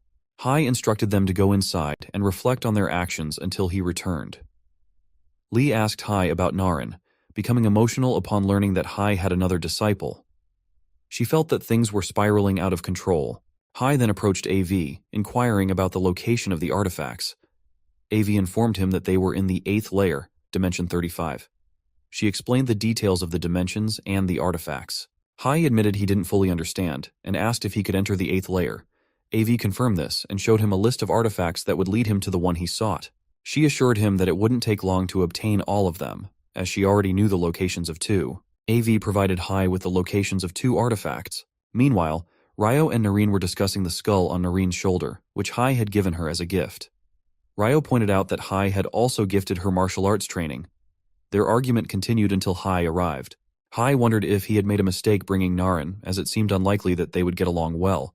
He then told them that he had a task for both of them. They agreed to undertake it. Hai explained the details of the task, and Narin asked if there was anything else. Hai said no, and the two of them left.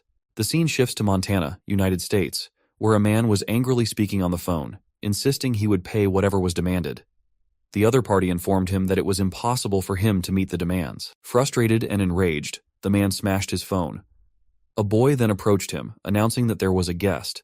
The man replied that he had no meeting scheduled for that day. The boy warned him to get up, and as the man did, a sidewall was breached, and he was attacked. When the fog cleared, the man found Hai standing before him. Angrily, the man demanded to know why Hai had come. Hai accused him of various wrongdoings, including harassment, bribery, and rigging actions. The man denied all these accusations.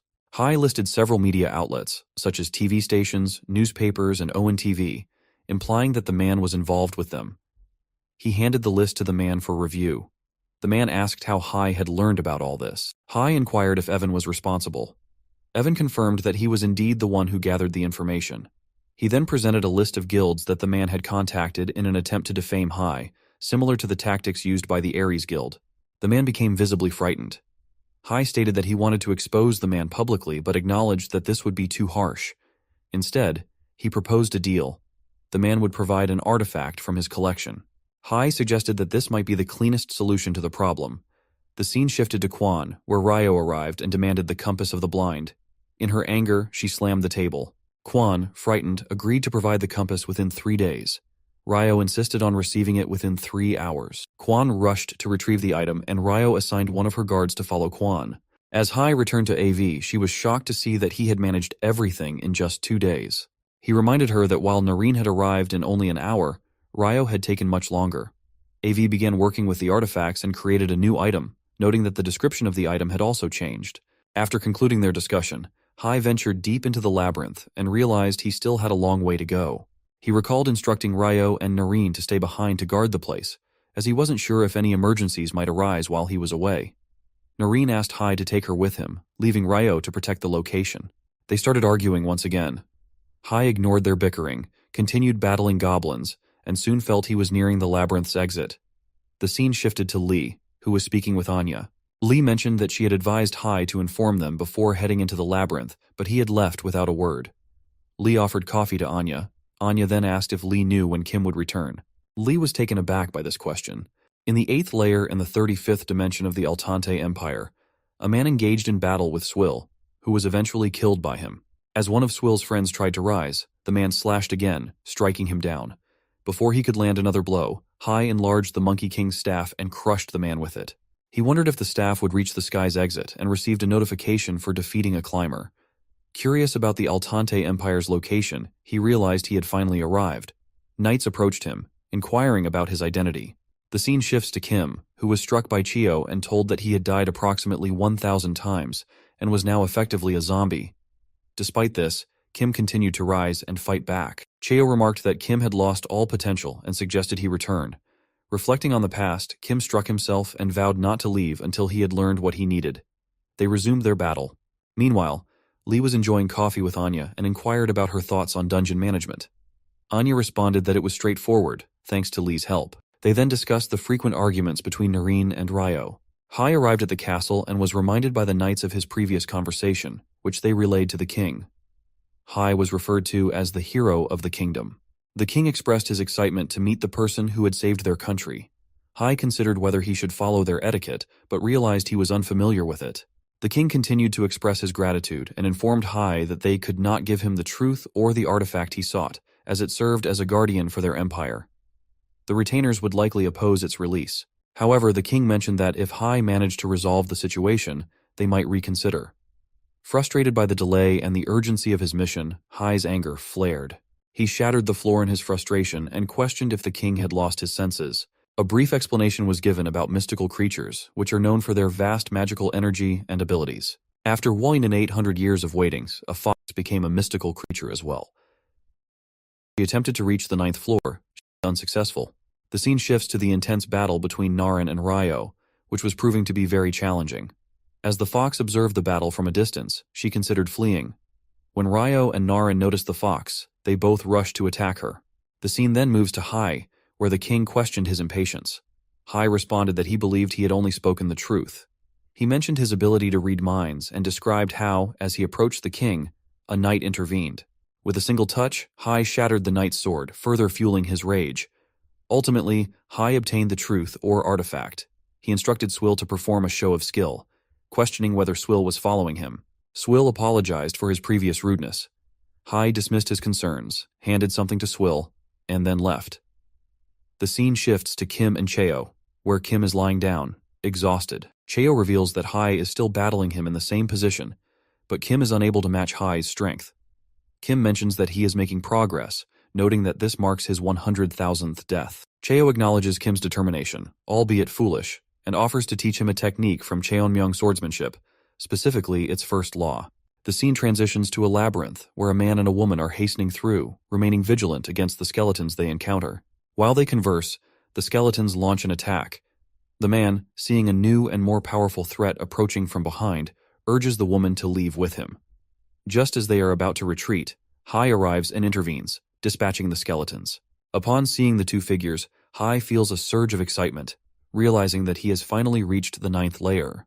When Hai arrived, he observed the progress Nareen and Ryo had made over the past 2 weeks and learned about the fox they had encountered. Ryo and Naren were arguing over who would catch her. Hai inquired about how they had managed to capture the fox. As they resumed their bickering, Hai pressed Ryo for details. He learned that they had located and captured the fox with assistance from the International Hunters Association. Ryo mentioned there had been some difficulties along the way. Hai remarked that the issues weren't significant and questioned why they hadn't disposed of the fox. The fox pleaded for her life, explaining that she was powerless without her energy orb and posed no threat. Hai was surprised to see a climber begging for mercy. He asked Naren and Ryo why they had decided to spare her. They began blaming each other, each claiming the other had prevented them from finishing her off. Their argument escalated, prompting Hai to wonder if they had spent so much time squabbling over who would kill the fox that neither had taken action. Hai told the fox that if she wanted to live, she needed to provide him with all the information about the tower. Reluctantly, the fox began divulging what she knew, while Hai observed the ongoing fight between Ryo and Nareen. Hai inquired if climbers needed achievements to ascend the tower. The fox confirmed this and explained the reasons behind it. Hai then asked her to share everything she knew. She requested that he spare her life, asserting that she hadn't done anything wrong. Hai replied that he would consider her request later, or if she preferred, he could kill her immediately. She declined the latter option and asked him to think it over. The scene shifts to a dark area where two individuals discuss Hai's impending discovery of the truth. They expressed concern that this would indicate the presence of an irregular in the tower, which could be problematic. The boss agreed and expressed curiosity about how far an irregular might go. Back with Hai, he showed AV the orb of truth while they enjoyed some snacks. They discussed their findings, and Hai realized he needed to collect 5 more items. AV informed him that a single person possessed all these items and presented a photo of the man, an elderly individual Hai had encountered earlier. Cheo told Kim that he was starting to get the hang of things. Kim replied that it was because of Cheo's guidance. Cheo mentioned that he hadn't accepted Kim as his student, so he asked Kim to leave. Kim agreed and departed. Cheo felt pleased, noting that Kim was more polite than Hai. Kim arrived at a location and discovered some knights lying around, with climber CJ nearby. CJ attacked Kim and taunted him, saying he should be lucky to be killed by CJ. However, Kim fought back. As he battled, Kim recalled all the lessons he had learned from Cheo. Hai received a notification that a climber had been killed and was shocked to see this, given he had come to Italy to defeat the climber himself. He wondered who could have killed the climber, especially since Ryo and Naren were supposed to be there. Hai noticed a large crowd gathering around Kim and jumped in to find out what was happening. He saw a giant hole in the ground. At Kim's house, Kim explained everything to Hai and shared that he had spent a lot of time mastering the technique. Hai was frustrated, knowing that he had to keep dying to learn that skill. They then talked about their respective teachers, and after a while, Hai asked if they were referring to the same person. Kim confirmed, and Hai suggested they change the subject.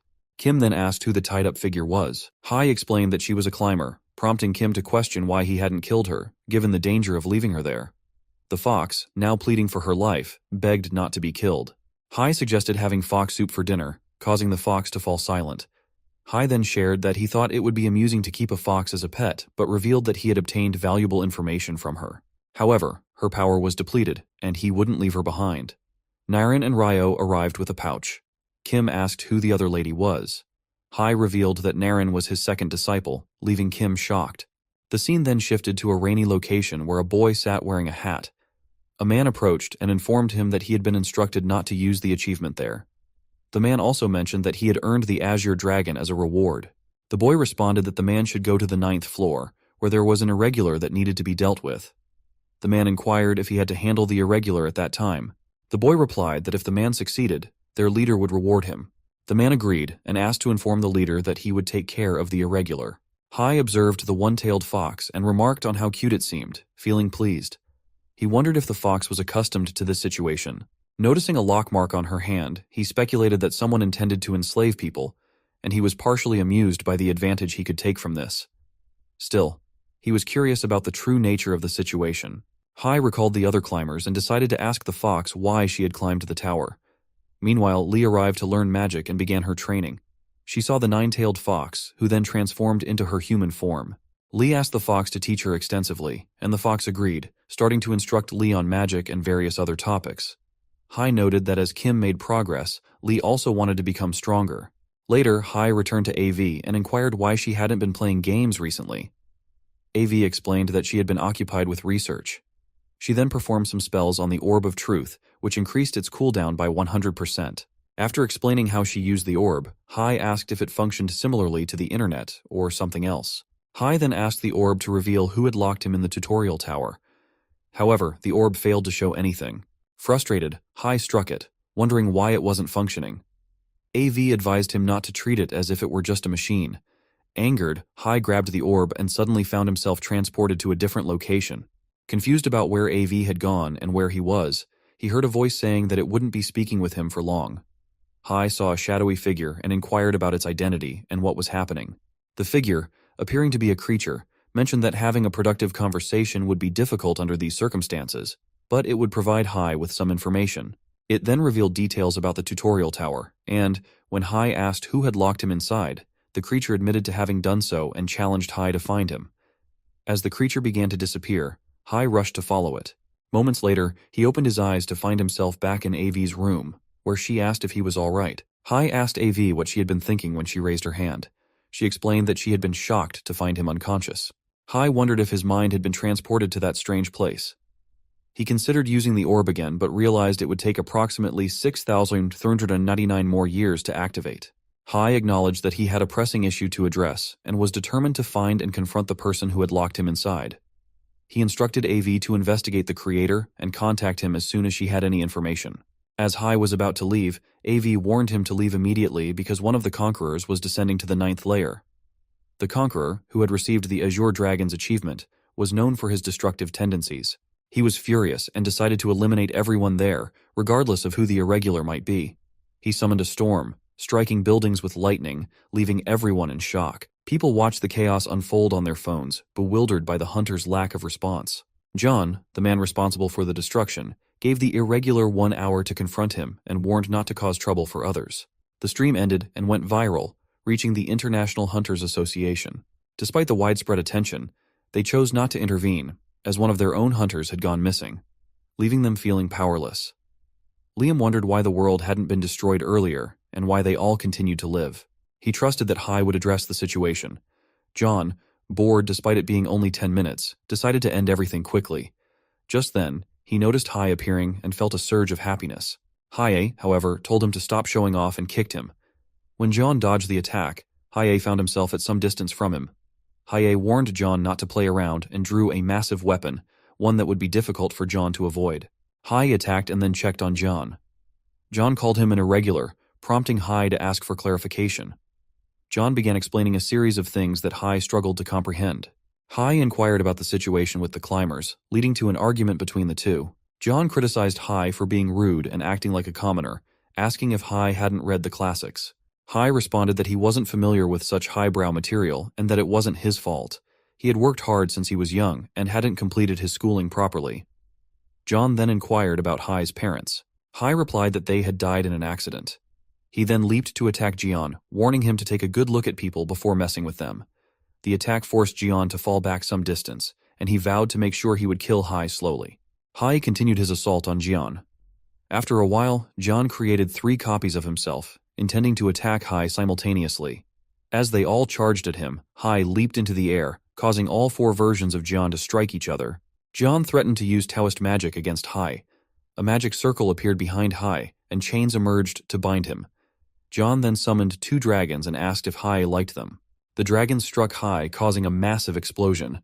Jian believed it would be the end for Hai, but he was surprised to find Hai still standing, having used his lightning skill to protect himself. Hai showcased his resilience by using the Supreme Emperor's wrath to slam Jian. Despite this, Jian continued to attack with his copies, but Hai countered by unleashing a lightning strike that dispelled the illusions. Hai confronted Jaeon, asking if he thought the same technique would work twice. He then punched Jaeon into the air. Jaeon wondered how he could lose to an irregular and decided he would no longer hold back. Hai inspected a nearby destroyed building when suddenly, numerous copies of John appeared. Hai realized that John hadn't been defeated or was attempting to confuse him.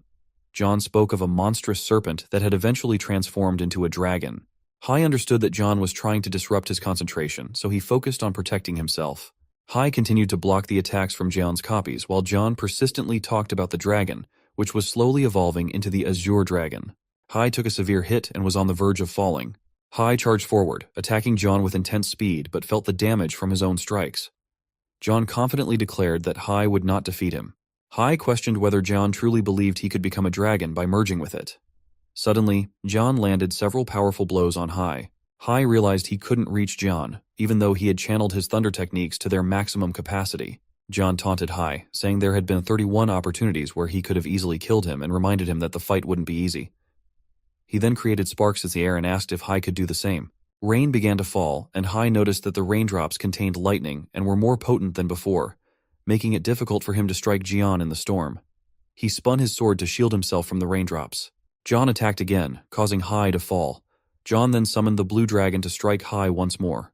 When Hai managed to stand, he found himself in a completely different area and was shocked by the change. He wondered where all the girls had gone and why his bruises had vanished, making him question if he had died. At that moment, the Monkey King appeared and told him that he had made the snake defeat him. Hai asked what this place was. He discovered it resembled an imaginary world. The Monkey King explained that Hai would still need to endure the dragon's attack once he returned. Hai inquired if the Monkey King had summoned him to lend some of his powers. The Monkey King denied this, saying he had brought Hai here merely for his own amusement. Both Hai and the Monkey King became frustrated with each other. After a moment, the Monkey King offered to help if Hai begged. Hai refused the offer, stating he didn't need the Monkey King's assistance. He explained how he had mastered martial arts and other skills on his own and wanted to see if he could defeat Jaeon through his own efforts. Reluctantly, the Monkey King handed over the snake. Hai thanked him and returned to confront Jaeon. John sensed something was amiss as Hai reappeared with newfound strength. Hai swiftly destroyed John's blue dragon, leaving John in shock. Hai had managed to accomplish this with the aid of the Monkey King's power. While resting in the imaginary world, the Monkey King pondered why he had chosen to grant Hai his power. He thought Hai's moves were impressive, but wondered if they were ultimately futile. In the imaginary world, there was no one to battle or interact with. Back in the real world, Hai attacked Jaeon, who began to suspect the source of Hai's newfound strength. Hai recalled the Monkey King's advice about observing and executing tricks, reminiscent of a con man's schemes. Hai destroyed John's magic circle first, which infuriated John. John rushed to attack Hai, but Hai blocked the attack and countered with his own. Hai noticed that the lightning no longer flowed through his body after John's attack. He charged at Jaeon and taunted him about his sword techniques, mocking Jaeon while landing numerous blows. Hai enjoyed taunting Jaeon, feeling superior and commenting on how strong he appeared compared to Jaeon. John, enraged, declared that he would definitely kill Hai. As the rain began again, John explained that it was the power of the blue dragon and claimed Hai wouldn't be able to dodge its attacks. Hai, however, prepared to rise to the challenge of the blue dragon's power. Hai declared that he had a few killer moves of his own. At that moment, John was unable to move his body, and Hai's attack struck him with devastating force, ultimately defeating John. Hai, exhausted, collapsed as the time limit expired, and it felt as though the imaginary world had come to an end. He looked at the blue dragon orb in his hand and noticed a multitude of strange notifications on his screen. He decided to ask AV about it later since he was currently unable to move. Hai hoped someone would come to rescue him. 3 days later, Naren arrived and inquired if they were ready to return home. Hai asked where Ryo was, to which Naren replied that Ryo was busy at that time. Hai remarked that, as the guildmaster, Ryo should make it a point to visit his guild office at least once a week. After all, it was a guild he had founded, and it deserved his attention. Hai then got into the car with Naren, and they began their journey. Naren thought to herself that she was finally alone with him. Naren decided to make the most of their time together and had instructed the driver to take their time getting to their destination, hoping to have a meaningful conversation with Hai. However, Hai informed her that he needed to go somewhere and would return shortly. Naren was taken aback by this announcement, and before she could respond, Hai vanished from the scene. The driver asked if they should proceed as planned. Naren instructed him not to take them home, but to drive around the area instead. She thought about making the most of their time together as if it were a date. Meanwhile, Hai showed the blue dragon orb to AV, who was puzzled by it and couldn't make much sense of it. Hai then inquired about the tower and the creator. AV explained that the tower was located on the upper floors and that further research was needed.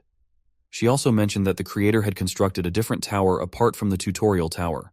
Although she didn't know the exact location, she promised to find it over the next 2 to 3 weeks. Hai remarked that with the blue dragon's power, he would be able to use the root of evil. After their conversation, Hai returned to the car and looked around, questioning why they hadn't reached their destination yet. Naren denied any issues and offered a fabricated excuse about traffic. After 30 minutes, they exited the car, with Naren happily holding Hai's hand. They arrived at the Guardian Guild and found Anya and Kim engaged in playful flirting. Once things settled down, the group came to understand the situation. Kim revealed that Anya had confessed her feelings for him. Hai inquired if they had taken things too far, but reassured them that Anya wouldn't be an enemy now. He advised them not to get too carried away. Anya then presented Hai with an offer from a world-renowned sports branch. The group discussed the offer, and Nareen also encouraged Hai to consider it. A few days later, Kim held a conference, and after it concluded, Lee praised him for his efforts. Following these events, everyone focused on enhancing their abilities and managing their responsibilities. Lee mentioned that the fox was destined to be cat food, prompting Kim to ask how Lee had come by the fox. During their conversation, Kim began to suspect that the fox might be part human as well. The scene then shifted to Uedo, where Hai was practicing his shooting and wondered why he was striking such a pose. He noticed that Ryo and Naren were standing together, silently observing. After the shooting wrapped up, a man thanked Hai for his work. Hai replied that he wouldn't consider it finished until he was paid, but since changing clothes was a hassle, he might as well wear the outfit again. The man agreed, noting that it was only needed for that day's shoot. Afterwards, Hai headed to his car, feigning exhaustion. Ryo and Nareen were bickering over the seat, each trying to get the other to move. Their argument continued as Hai thought about his plans for the next day, heading to the labyrinth to confront the root of evil and attempt the Blue Dragon achievement. He considered bringing both Ryo and Nareen along. Meanwhile, the man reviewed the photos and found many excellent shots. A guard of Ryo's was standing behind the man. When Hai arrived at the labyrinth, he descended to underground level 14, where he fought monsters using the stick of the Monkey King. He even engaged in conversation about it. After a long discussion, the Monkey King emerged victorious, and Hai realized he should have mentioned this from the start. He thought that although the Monkey King was rude, he wasn't wrong, and decided to give it a try. Hai moved on to underground level 15, wondering how the Monkey King had managed to talk to him all that time. The Monkey King replied that he had simply been too bothered to converse with Hai. Hai faced a giant monster and was instructed to defeat it using only the stick of the Monkey King, without employing any staff techniques. He prepared to start the fight. The scene shifts to Hanam, where Ryo recalls Hai's advice not to waste money on useless things and feels quite upset. A guard arrived and handed an envelope to Ryo. After asking the guard to leave, Ryo opened the envelope and was thrilled to find numerous photos of Hai. Just then, she sensed someone else's presence and asked who was there. Naren appeared before her and explained that she wasn't there to fight, though she would bring her subordinates if necessary. Instead, she wanted to discuss the photos Ryo was holding. Naren produced another envelope and revealed that its contents were different from the ones Ryo had received. She had also requested those photos from the photographer. Naren then asked if Ryo understood why she was there and inquired if she wanted those pictures. The scene shifts to Hai, who is still battling monsters while the Monkey King observes. Despite initial awkwardness, Hai has become adept with the power, impressing the Monkey King with his progress. The Monkey King reflects on how Hai is different from others, and wonders if that's why he's considered a genius. Hai recalls his past training with Cheo and remembers the struggles he faced. He spent nearly 100 years mastering his skills, but with Cheo's help, he learned much more easily. Having defeated all the monsters, Hai felt as though he was simply taking a walk in the park. The results showed Hai had achieved 72%, and the Monkey King confidently predicted he would reach 100%. Kim asked if Hai had to work hard for this, to which the Monkey King agreed and inquired if Hai was planning to use his skills for the Blue Dragon achievement. Hai questioned the reason for this. Hai realized he would be unable to use the Root of Akcheon for the Blue Dragon achievement and felt deceived, even though he had to proceed with filling the gate. Anya arrived and, noticing Hai's poor condition, asked if she had come at a bad time. Hai agreed that it was a good moment, and Anya presented a new offer with more favorable conditions. He realized the offer was for male clothing. Anya assured him that the company would make something that would fit him well, and he found it quite attractive. However, he declined, mentioning that he had numerous sources of income. Naren suggested that taking the offer might be beneficial, noting that it came with several advantages. She emphasized that it was a worthwhile investment. Hai asked Ryo for her opinion, and she agreed with Narene's assessment. Afterward, Hai went to AV's room and found it in disarray with AV asleep. He suggested that she should clean up, but she explained that she had been searching for his things all day and night, which caused her to neglect tidying up. When Hai asked where she had obtained everything, AV replied that she would recreate it as many times as needed. Hai found this intriguing and asked if she had discovered any information. AV confirmed that she had, but it was incomplete. She provided a brief overview of what she had found and admitted that even with her efforts, she hadn't expected to uncover much. Hai was frustrated by this and realized he needed to consult someone else about the tower. Hai approached the Monkey King and asked how long it would take to get from the 9th to the 12th floor. The Monkey King inquired why Hai wanted to know and mentioned that he could only provide limited information due to restrictions. He then asked if Hai was ready to hear what he would reveal. As the Monkey King began explaining, Hai felt overwhelmed and struggled to absorb the information. He felt dizzy and noticed the Monkey King drawing something that his eyes were reluctant to focus on. The Monkey King emphasized the most important and straightforward details. Hai asked if the Monkey King was mocking him. Meanwhile, a figure from the dark area observed the interaction and commented on how Hai was leveraging the Monkey King's assistance. It was impressive that someone created for trials had become irregular and even defeated a competitor in the trial. A boy questioned if the observer intended to abandon Hai. The man responded that Hai had exceeded expectations and expressed curiosity about how far he would go, deciding to give him more time. The Monkey King then revealed that it would take 500 days to achieve the goal, leaving Hai stunned. The Monkey King provided additional information, though some details were still restricted. Hai asked if there was a way to reach the 12th floor faster, noting that he had been stuck on the 9th floor for over a year and had responsibilities to protect. The Monkey King then asked if Hai was familiar with nimbus clouds. Hai left the conversation and called Anya, instructing her to decline the offer from the clothing company. He wanted to investigate the nimbus clouds further. He also asked Anya to send him the documents about the exclusive model. Next, Hai informed Ryo and Naryn that he needed an artifact and requested their help. Both agreed to assist him. Shortly after, Hai learned that a new climber had reached the 9th floor, which infuriated him. The scene shifts to Oro, who was battling goblins. He eventually reached the entrance to the 9th floor, feeling relieved that he didn't have to worry about surprises or being caught off guard. Upon arriving, Oro was surprised to find Hai already waiting for him. When Oro asked what Hai was doing there, Hai responded that Oro should already know him well. Oro wondered if Hai was a lunatic and moved closer, saying that he was amused by the ridiculous things Hai was doing. Hai asked if Oro was joking and then attacked him, causing him to fall. Oro considered using his power to foresee the future and saw that Hai was going to kill him.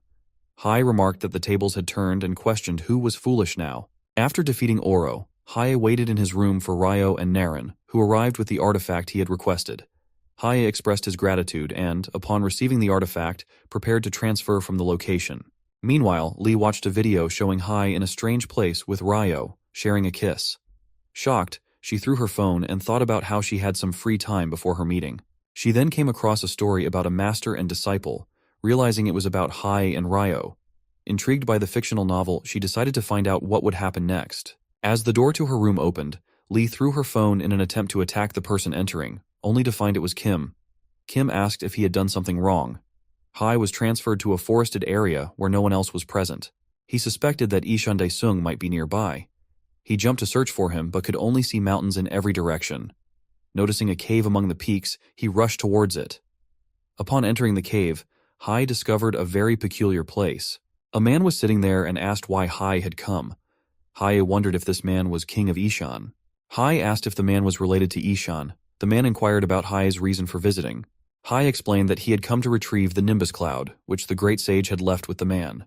Before proceeding, the man wanted to know how his brother had been. Haye revealed that after his brother's death, he acquired the Ruyi staff and made a contract with Haye. By that time, all of his brothers had already given up. The man then asked where the Ruyi staff was. Haye replied that he no longer had it because he had used it. He also questioned why only his brother had been climbing the tower alone. The man asked if Haye was familiar with the 7 great sages. He explained that none of these 7 were climbing the tower, except for the Monkey King. When Haye asked about the others, the man said they were living freely in a small space. Haye then asked why they weren't climbing the tower. The man responded that they had revealed the truth. They would never regain the achievements that had been stolen from them. The man paused after sharing a great deal of information. Haye then asked him to give him the Nimbus Cloud. The man wondered if Haye intended to take it away. He explained that although the Nimbus cloud was in that place, he could not give Hai his brother's achievement, as it was tied to his brother's unique footprints. He suggested that Hai should follow the same path his brother took to achieve it. The scene shifts to the Dark World, where Ryo and Noreen were studying a world map and discussing the problems they faced. They considered creating a city based on Hai's preferences. Ryo expressed a desire for half of the land, and the two of them chose their respective territories to build the city and planned what they would construct for Hai. Back with Hai, he asked the man what he needed in return. The man requested that Hai learn his brother's Nimbus cloud technique. Hai asked for an explanation of the technique and inquired if he was supposed to learn it on his own. The man agreed, which made Hai very frustrated. The man explained that it would be pointless if Hai made any mistakes. His brother had figured out how to use the technique on his own, and Hai needed to do the same. He encouraged Hai to do his best and pointed out that the Nimbus cloud was the cloud in the sky. With that, the man took a nap, and Hai gazed at the sky, contemplating his next steps. Hai realized that things weren't going as smoothly as he had hoped from the beginning. He reflected on the time he had spent listening to the demon's lightning and trying to reach the clouds. When he finally got to the sky, he discovered that he couldn't ride the cloud. He tried repeatedly, failing many times. He wondered if he should ask the great sage for help, but decided against it. If he wanted to achieve this, he would do it on his own. Eventually, he found a method that worked. The man watched as Hai repeatedly fell but continued trying. At first, Hai had been falling from the sky, but now he was falling from the clouds, which was an improvement. The man pondered why his brother had such hope in Hai. Hai removed his upper clothes, leaving only his underwear, and jumped. Finally, he managed to land on the cloud.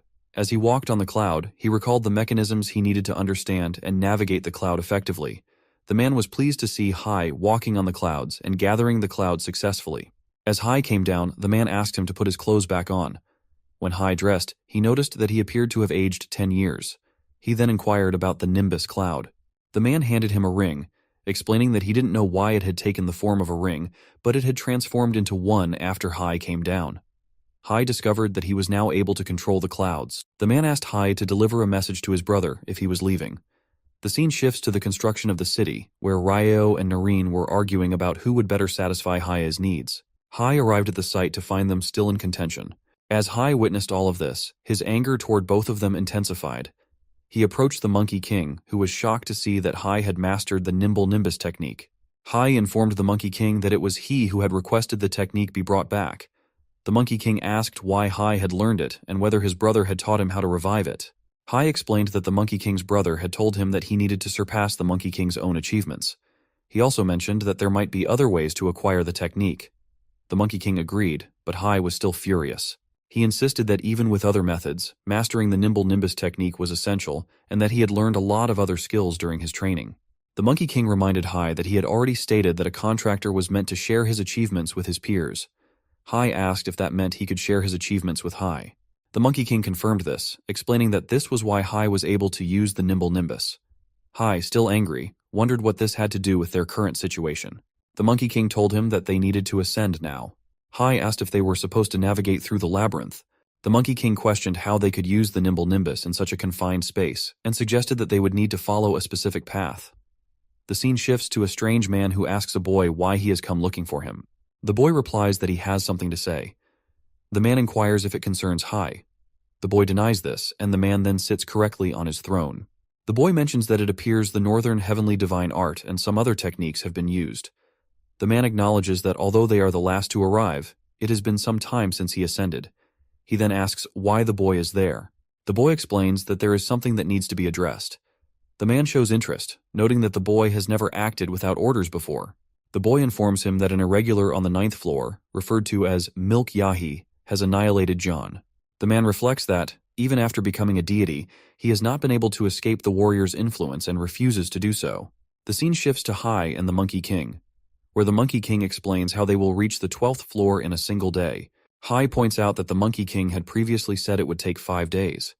The Monkey King reveals that it depends on Hai's achievements. Since Hai no longer needs to adhere to the previous time frame, they will proceed quickly without any breaks. Hai then asks if they are using a special path, as the Monkey King had earlier mentioned that only conquerors use it. The Monkey King explains that Hai possesses a travel pass, which appeared after he defeated Jian. Hai wonders if the Monkey King is referring to the Blue Dragon's achievement. The Monkey King confirms this, saying it serves as proof of Hai's status. Hai asks where they are heading next. Hai responds that he first needs to fill up the labyrinth stone gauge, but he will complete it quickly and return as soon as possible to see the others' reactions. The scene shifts back to the strange man and the boy. The man expresses his reluctance to waste effort following someone else's orders. The boy offers a great achievement if the man succeeds, reminding him not to forget his promise. The man then disappears. The boy decides to kill him and reflects on the past, remembering those who were killed by Hai as a climber. He concludes that with nothing more to worry about, the task must be done. After 3 days, Hai was with the Monkey King and asked if they had arrived at the correct location. The Monkey King advised him to check the compass. When Hai did so, it pointed upwards, leading him to ask if they needed to go in that direction. The Monkey King instructed him to hold the dragon's achievement, which would make the path visible. While Hai was holding the dragon's achievement, he became concerned about his disciples. He reassured himself that they would be all right and informed them that he wouldn't be gone for more than 5 days. As Hai held the dragon's achievement, he found himself in a strange place, where someone mentioned the oath he had made and that he would now ascend to the 12th floor swiftly. As he ascended on a cloud, the scene shifted to the Guardian Guild. At the Guardian Guild, Anya observed some troubling matters and informed the man that, unfortunately, they could not accept the proposal. The man insisted that it was something other places could not offer. Anya agreed but mentioned that the leader was no longer considering modeling offers. The man persisted, urging Anya to show the documents to Hai. She agreed to show the documents and thanked the man as he left. Afterward, Anya reviewed the documents and noticed that Hai had become extremely popular. Consequently, the value of the guide was increasing, and she worried that if he continued to gain popularity, she would be inundated with work all day. She saw a large stack of documents and wondered how she would manage them all, dreading the prospect of overtime. Meanwhile, as Hai ascended on the cloud, he remarked that it had been nearly a full day, but they still hadn't reached their destination. The Monkey King clarified that it hadn't been a full day yet. Finding it quite dull, Hai eventually stopped in front of a giant door. The Monkey King instructed him to place the dragon's achievement near the gate. As Hai did so, the gate opened, and the Monkey King announced that they had reached the 12th floor. Hai observed many peculiar paintings on the walls, which didn't concern him in relation to the tower. He then struck the wall with his stick.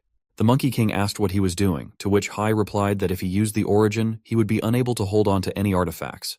After that, he left the area. The scene shifts to Lee's guild, where she was working on the magic circle with the help of a fox. The fox was still teaching her how to use it. Lee, excited to see the progress, expressed her enthusiasm. Once the fox completed the instruction, they discovered a great misfortune.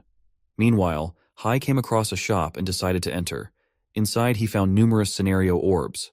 A man welcomed him and introduced himself as the owner of the establishment, Noah's Place. He revealed that he had called Hai there.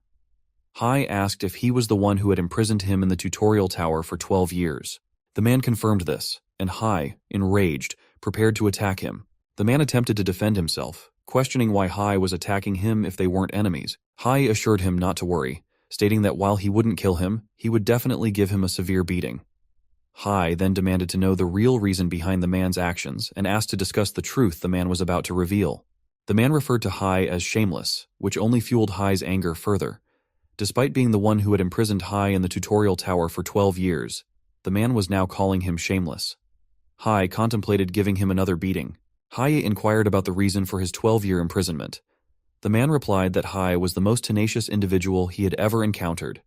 He elaborated, explaining that Hai was the 21st regression, a detail Hai did not remember. The man's choice to imprison Hai was influenced by his actions.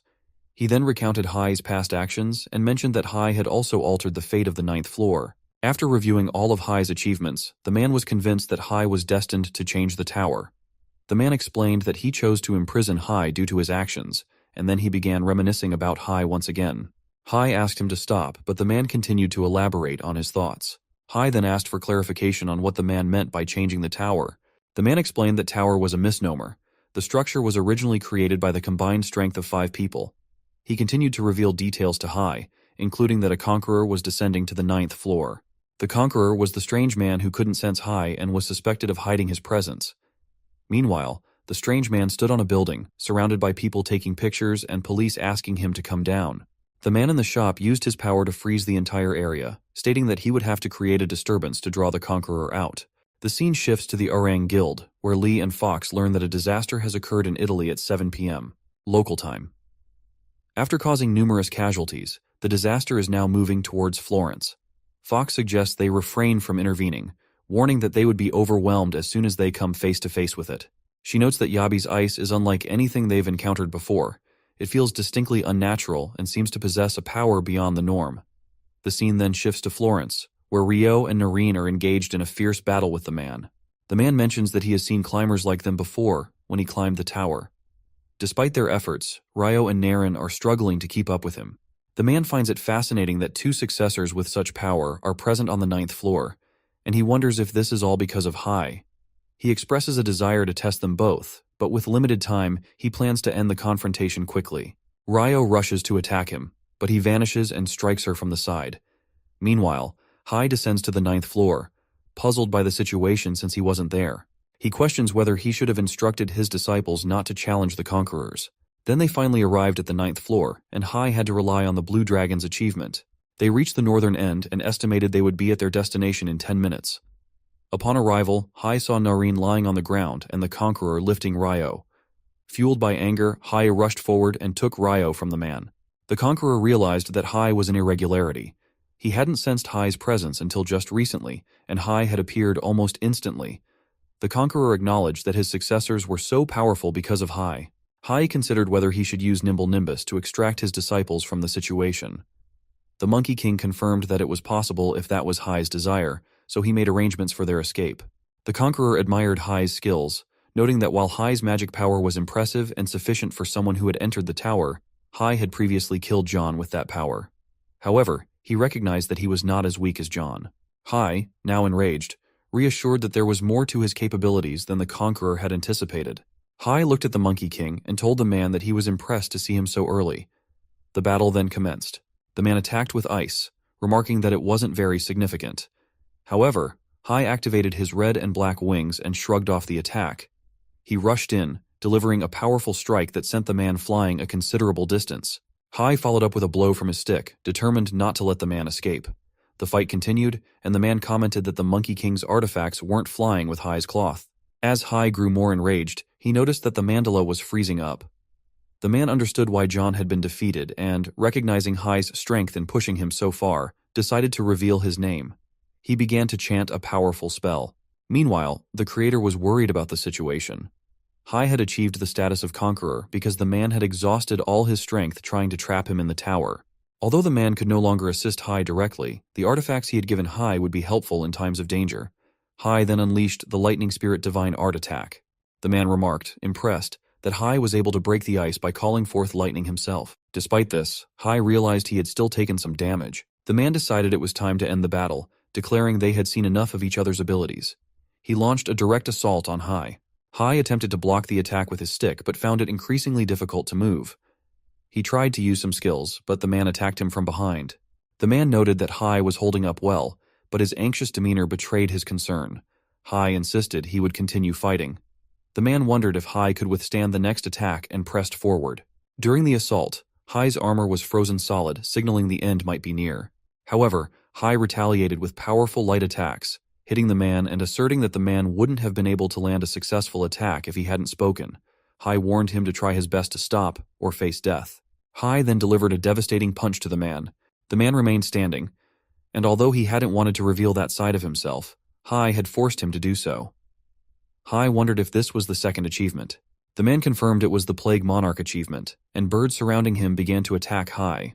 He was surprised that the first achievement hadn't been enough to defeat Hai, but he was confident the second one would be. With no chance of winning, the man decided to leave and told Hai to stay there and become food for his minions. Hai smiled and thanked the man for the information, then revealed that the man was bound by chains. Shocking him, Hai explained that it was a sealing device. As a portal opened, the man was pulled inside. Hai bid him farewell, and the man was finally sealed. Afterward, Hai returned to his normal form, noting the intense muscle pain from borrowing the achievements of others. He checked the time remaining and saw that he had 119 hours left. The ice spirit was expected to be released in roughly 5 days. Hai reflected on how the artifacts had helped him survive and noted that, since he had managed to uncover the man's identity, he would achieve his original objective. The scene shifts to Florence State Hospital, where Rio has been admitted. As she awakens, she notices a guard standing nearby. She asks the guard to explain everything that happened. After asking him to leave, she wonders about the fate of the climbers. Yagya responds that she sensed Hai's presence but is unsure of what happened afterward. only feeling Hai's magic. Yagyo proceeds to tell Ryo many things and asks if she wants to become stronger. Meanwhile, Naren is dreaming, recalling her last fight. She wonders if she has died, lamenting that she hasn't properly flirt with Hai yet. Just then, a book reveals that she isn't dead and that she was mistaken, but the book itself was wrong. The book reveals itself to be the book command and explains that Nareen didn't know him well. He is the one who granted power to Mason and was begging the book command. His true ability is far greater than Mason's, and he discloses that Nareen is in the inner world of the book. The book command reveals that, in simple terms, Nareen is dreaming and is actually lying in a bed in real time. He proceeds to explain many things and offers to teach her everything if she has even a slight chance of becoming the librarian of the ancient books. Meanwhile, Hai meets with the creator of the tower. The creator mentions that Haie hasn't fully recovered yet. Upon hearing this, the creator comments that the conqueror must be a legendary figure. He then explains the nature of this legendary character and requests that Hai achieve a feat equivalent to the legendary figure's accomplishments. Hai wonders about the achievement, and the man tells him that he was at a significant disadvantage at that time. Hai responds that it's because his achievement wasn't strong enough. The man suggests that Hai should consider different grades of achievements and explains that if Hai wants to defeat the conqueror, he needs to obtain achievements of a similar grade. Hai asks if that is easy to do. The man replies that the Blue Dragon achievement isn't just for show. Hai notices an orb and asks why it's there. The man explains that he permitted Hai to hold it. Hai questions whether the man is sure about this. The man confirms, as he is the creator, and naturally, he was the one who made the system to compress achievements. He asks Hai to wait there for a while. Then, he demonstrates the compatibility and explains everything about it, telling Hai that he only has the Blue Dragon achievement for now. He informs Hai that the preparations for him to gain further achievements are complete, and the rest is up to him. When Hai asks why he needs this, the man explains that he needs to be recognized by the fellow and to be tested in the mission. After that, Hai left, and the creator pondered the upcoming events. He could only buy Hai 3 days and wondered if Hai would be able to achieve his goals within that time. When Hai stood before a dragon, the dragon remarked that he recognized Hai as the mortal from before. The dragon questioned if Hai had fought against the man who used the achievement frivolously while Hai was using the Monkey King's achievement. The Monkey King then interjected, saying not to diminish his status by calling him just a monkey. He was a great sage. The dragon took this opportunity to tease the Monkey King. Hai asked if they knew each other. The dragon admitted that they were not on good terms, with the Monkey King blaming the dragon for their previous conflict. Hai requested that they stop arguing and then asked the dragon to assist him in navigating the situation, as he couldn't see everything clearly. The dragon inquired if Hai intended to fight immediately. Hai replied that they hadn't even discussed the matter yet. The dragon then asked if Hai planned to achieve his goals in the same way the dragon had. Hai responded that he didn't have enough time for such a method. The dragon then mentioned 2 additional points. Finally, Hai agreed to the recognition and asked what he needed to do. The dragon instructed him to fight, with no external help allowed. He must rely solely on his own strength. Hai understood that he would not be using any items. Hai first approached the Monkey King and asked if the dragon was on the same level as the Great Sage. The dragon replied that he was stronger than them. Hai mentioned that he had defeated the Great Sage in the tower. The dragon then set the challenge. Hai had to withstand the dragon's attacks for 5 minutes. Hai wondered if he really had to endure such a test. After some discussion, the dragon gave the signal to begin. Hai charged forward and attacked using the Lightning Spirit Divine Art. The scene shifted to the man who was sealed by Hai. Unable to break the chains or use his powers, he saw a countdown timer and, enraged, told Hai to wait until he was free.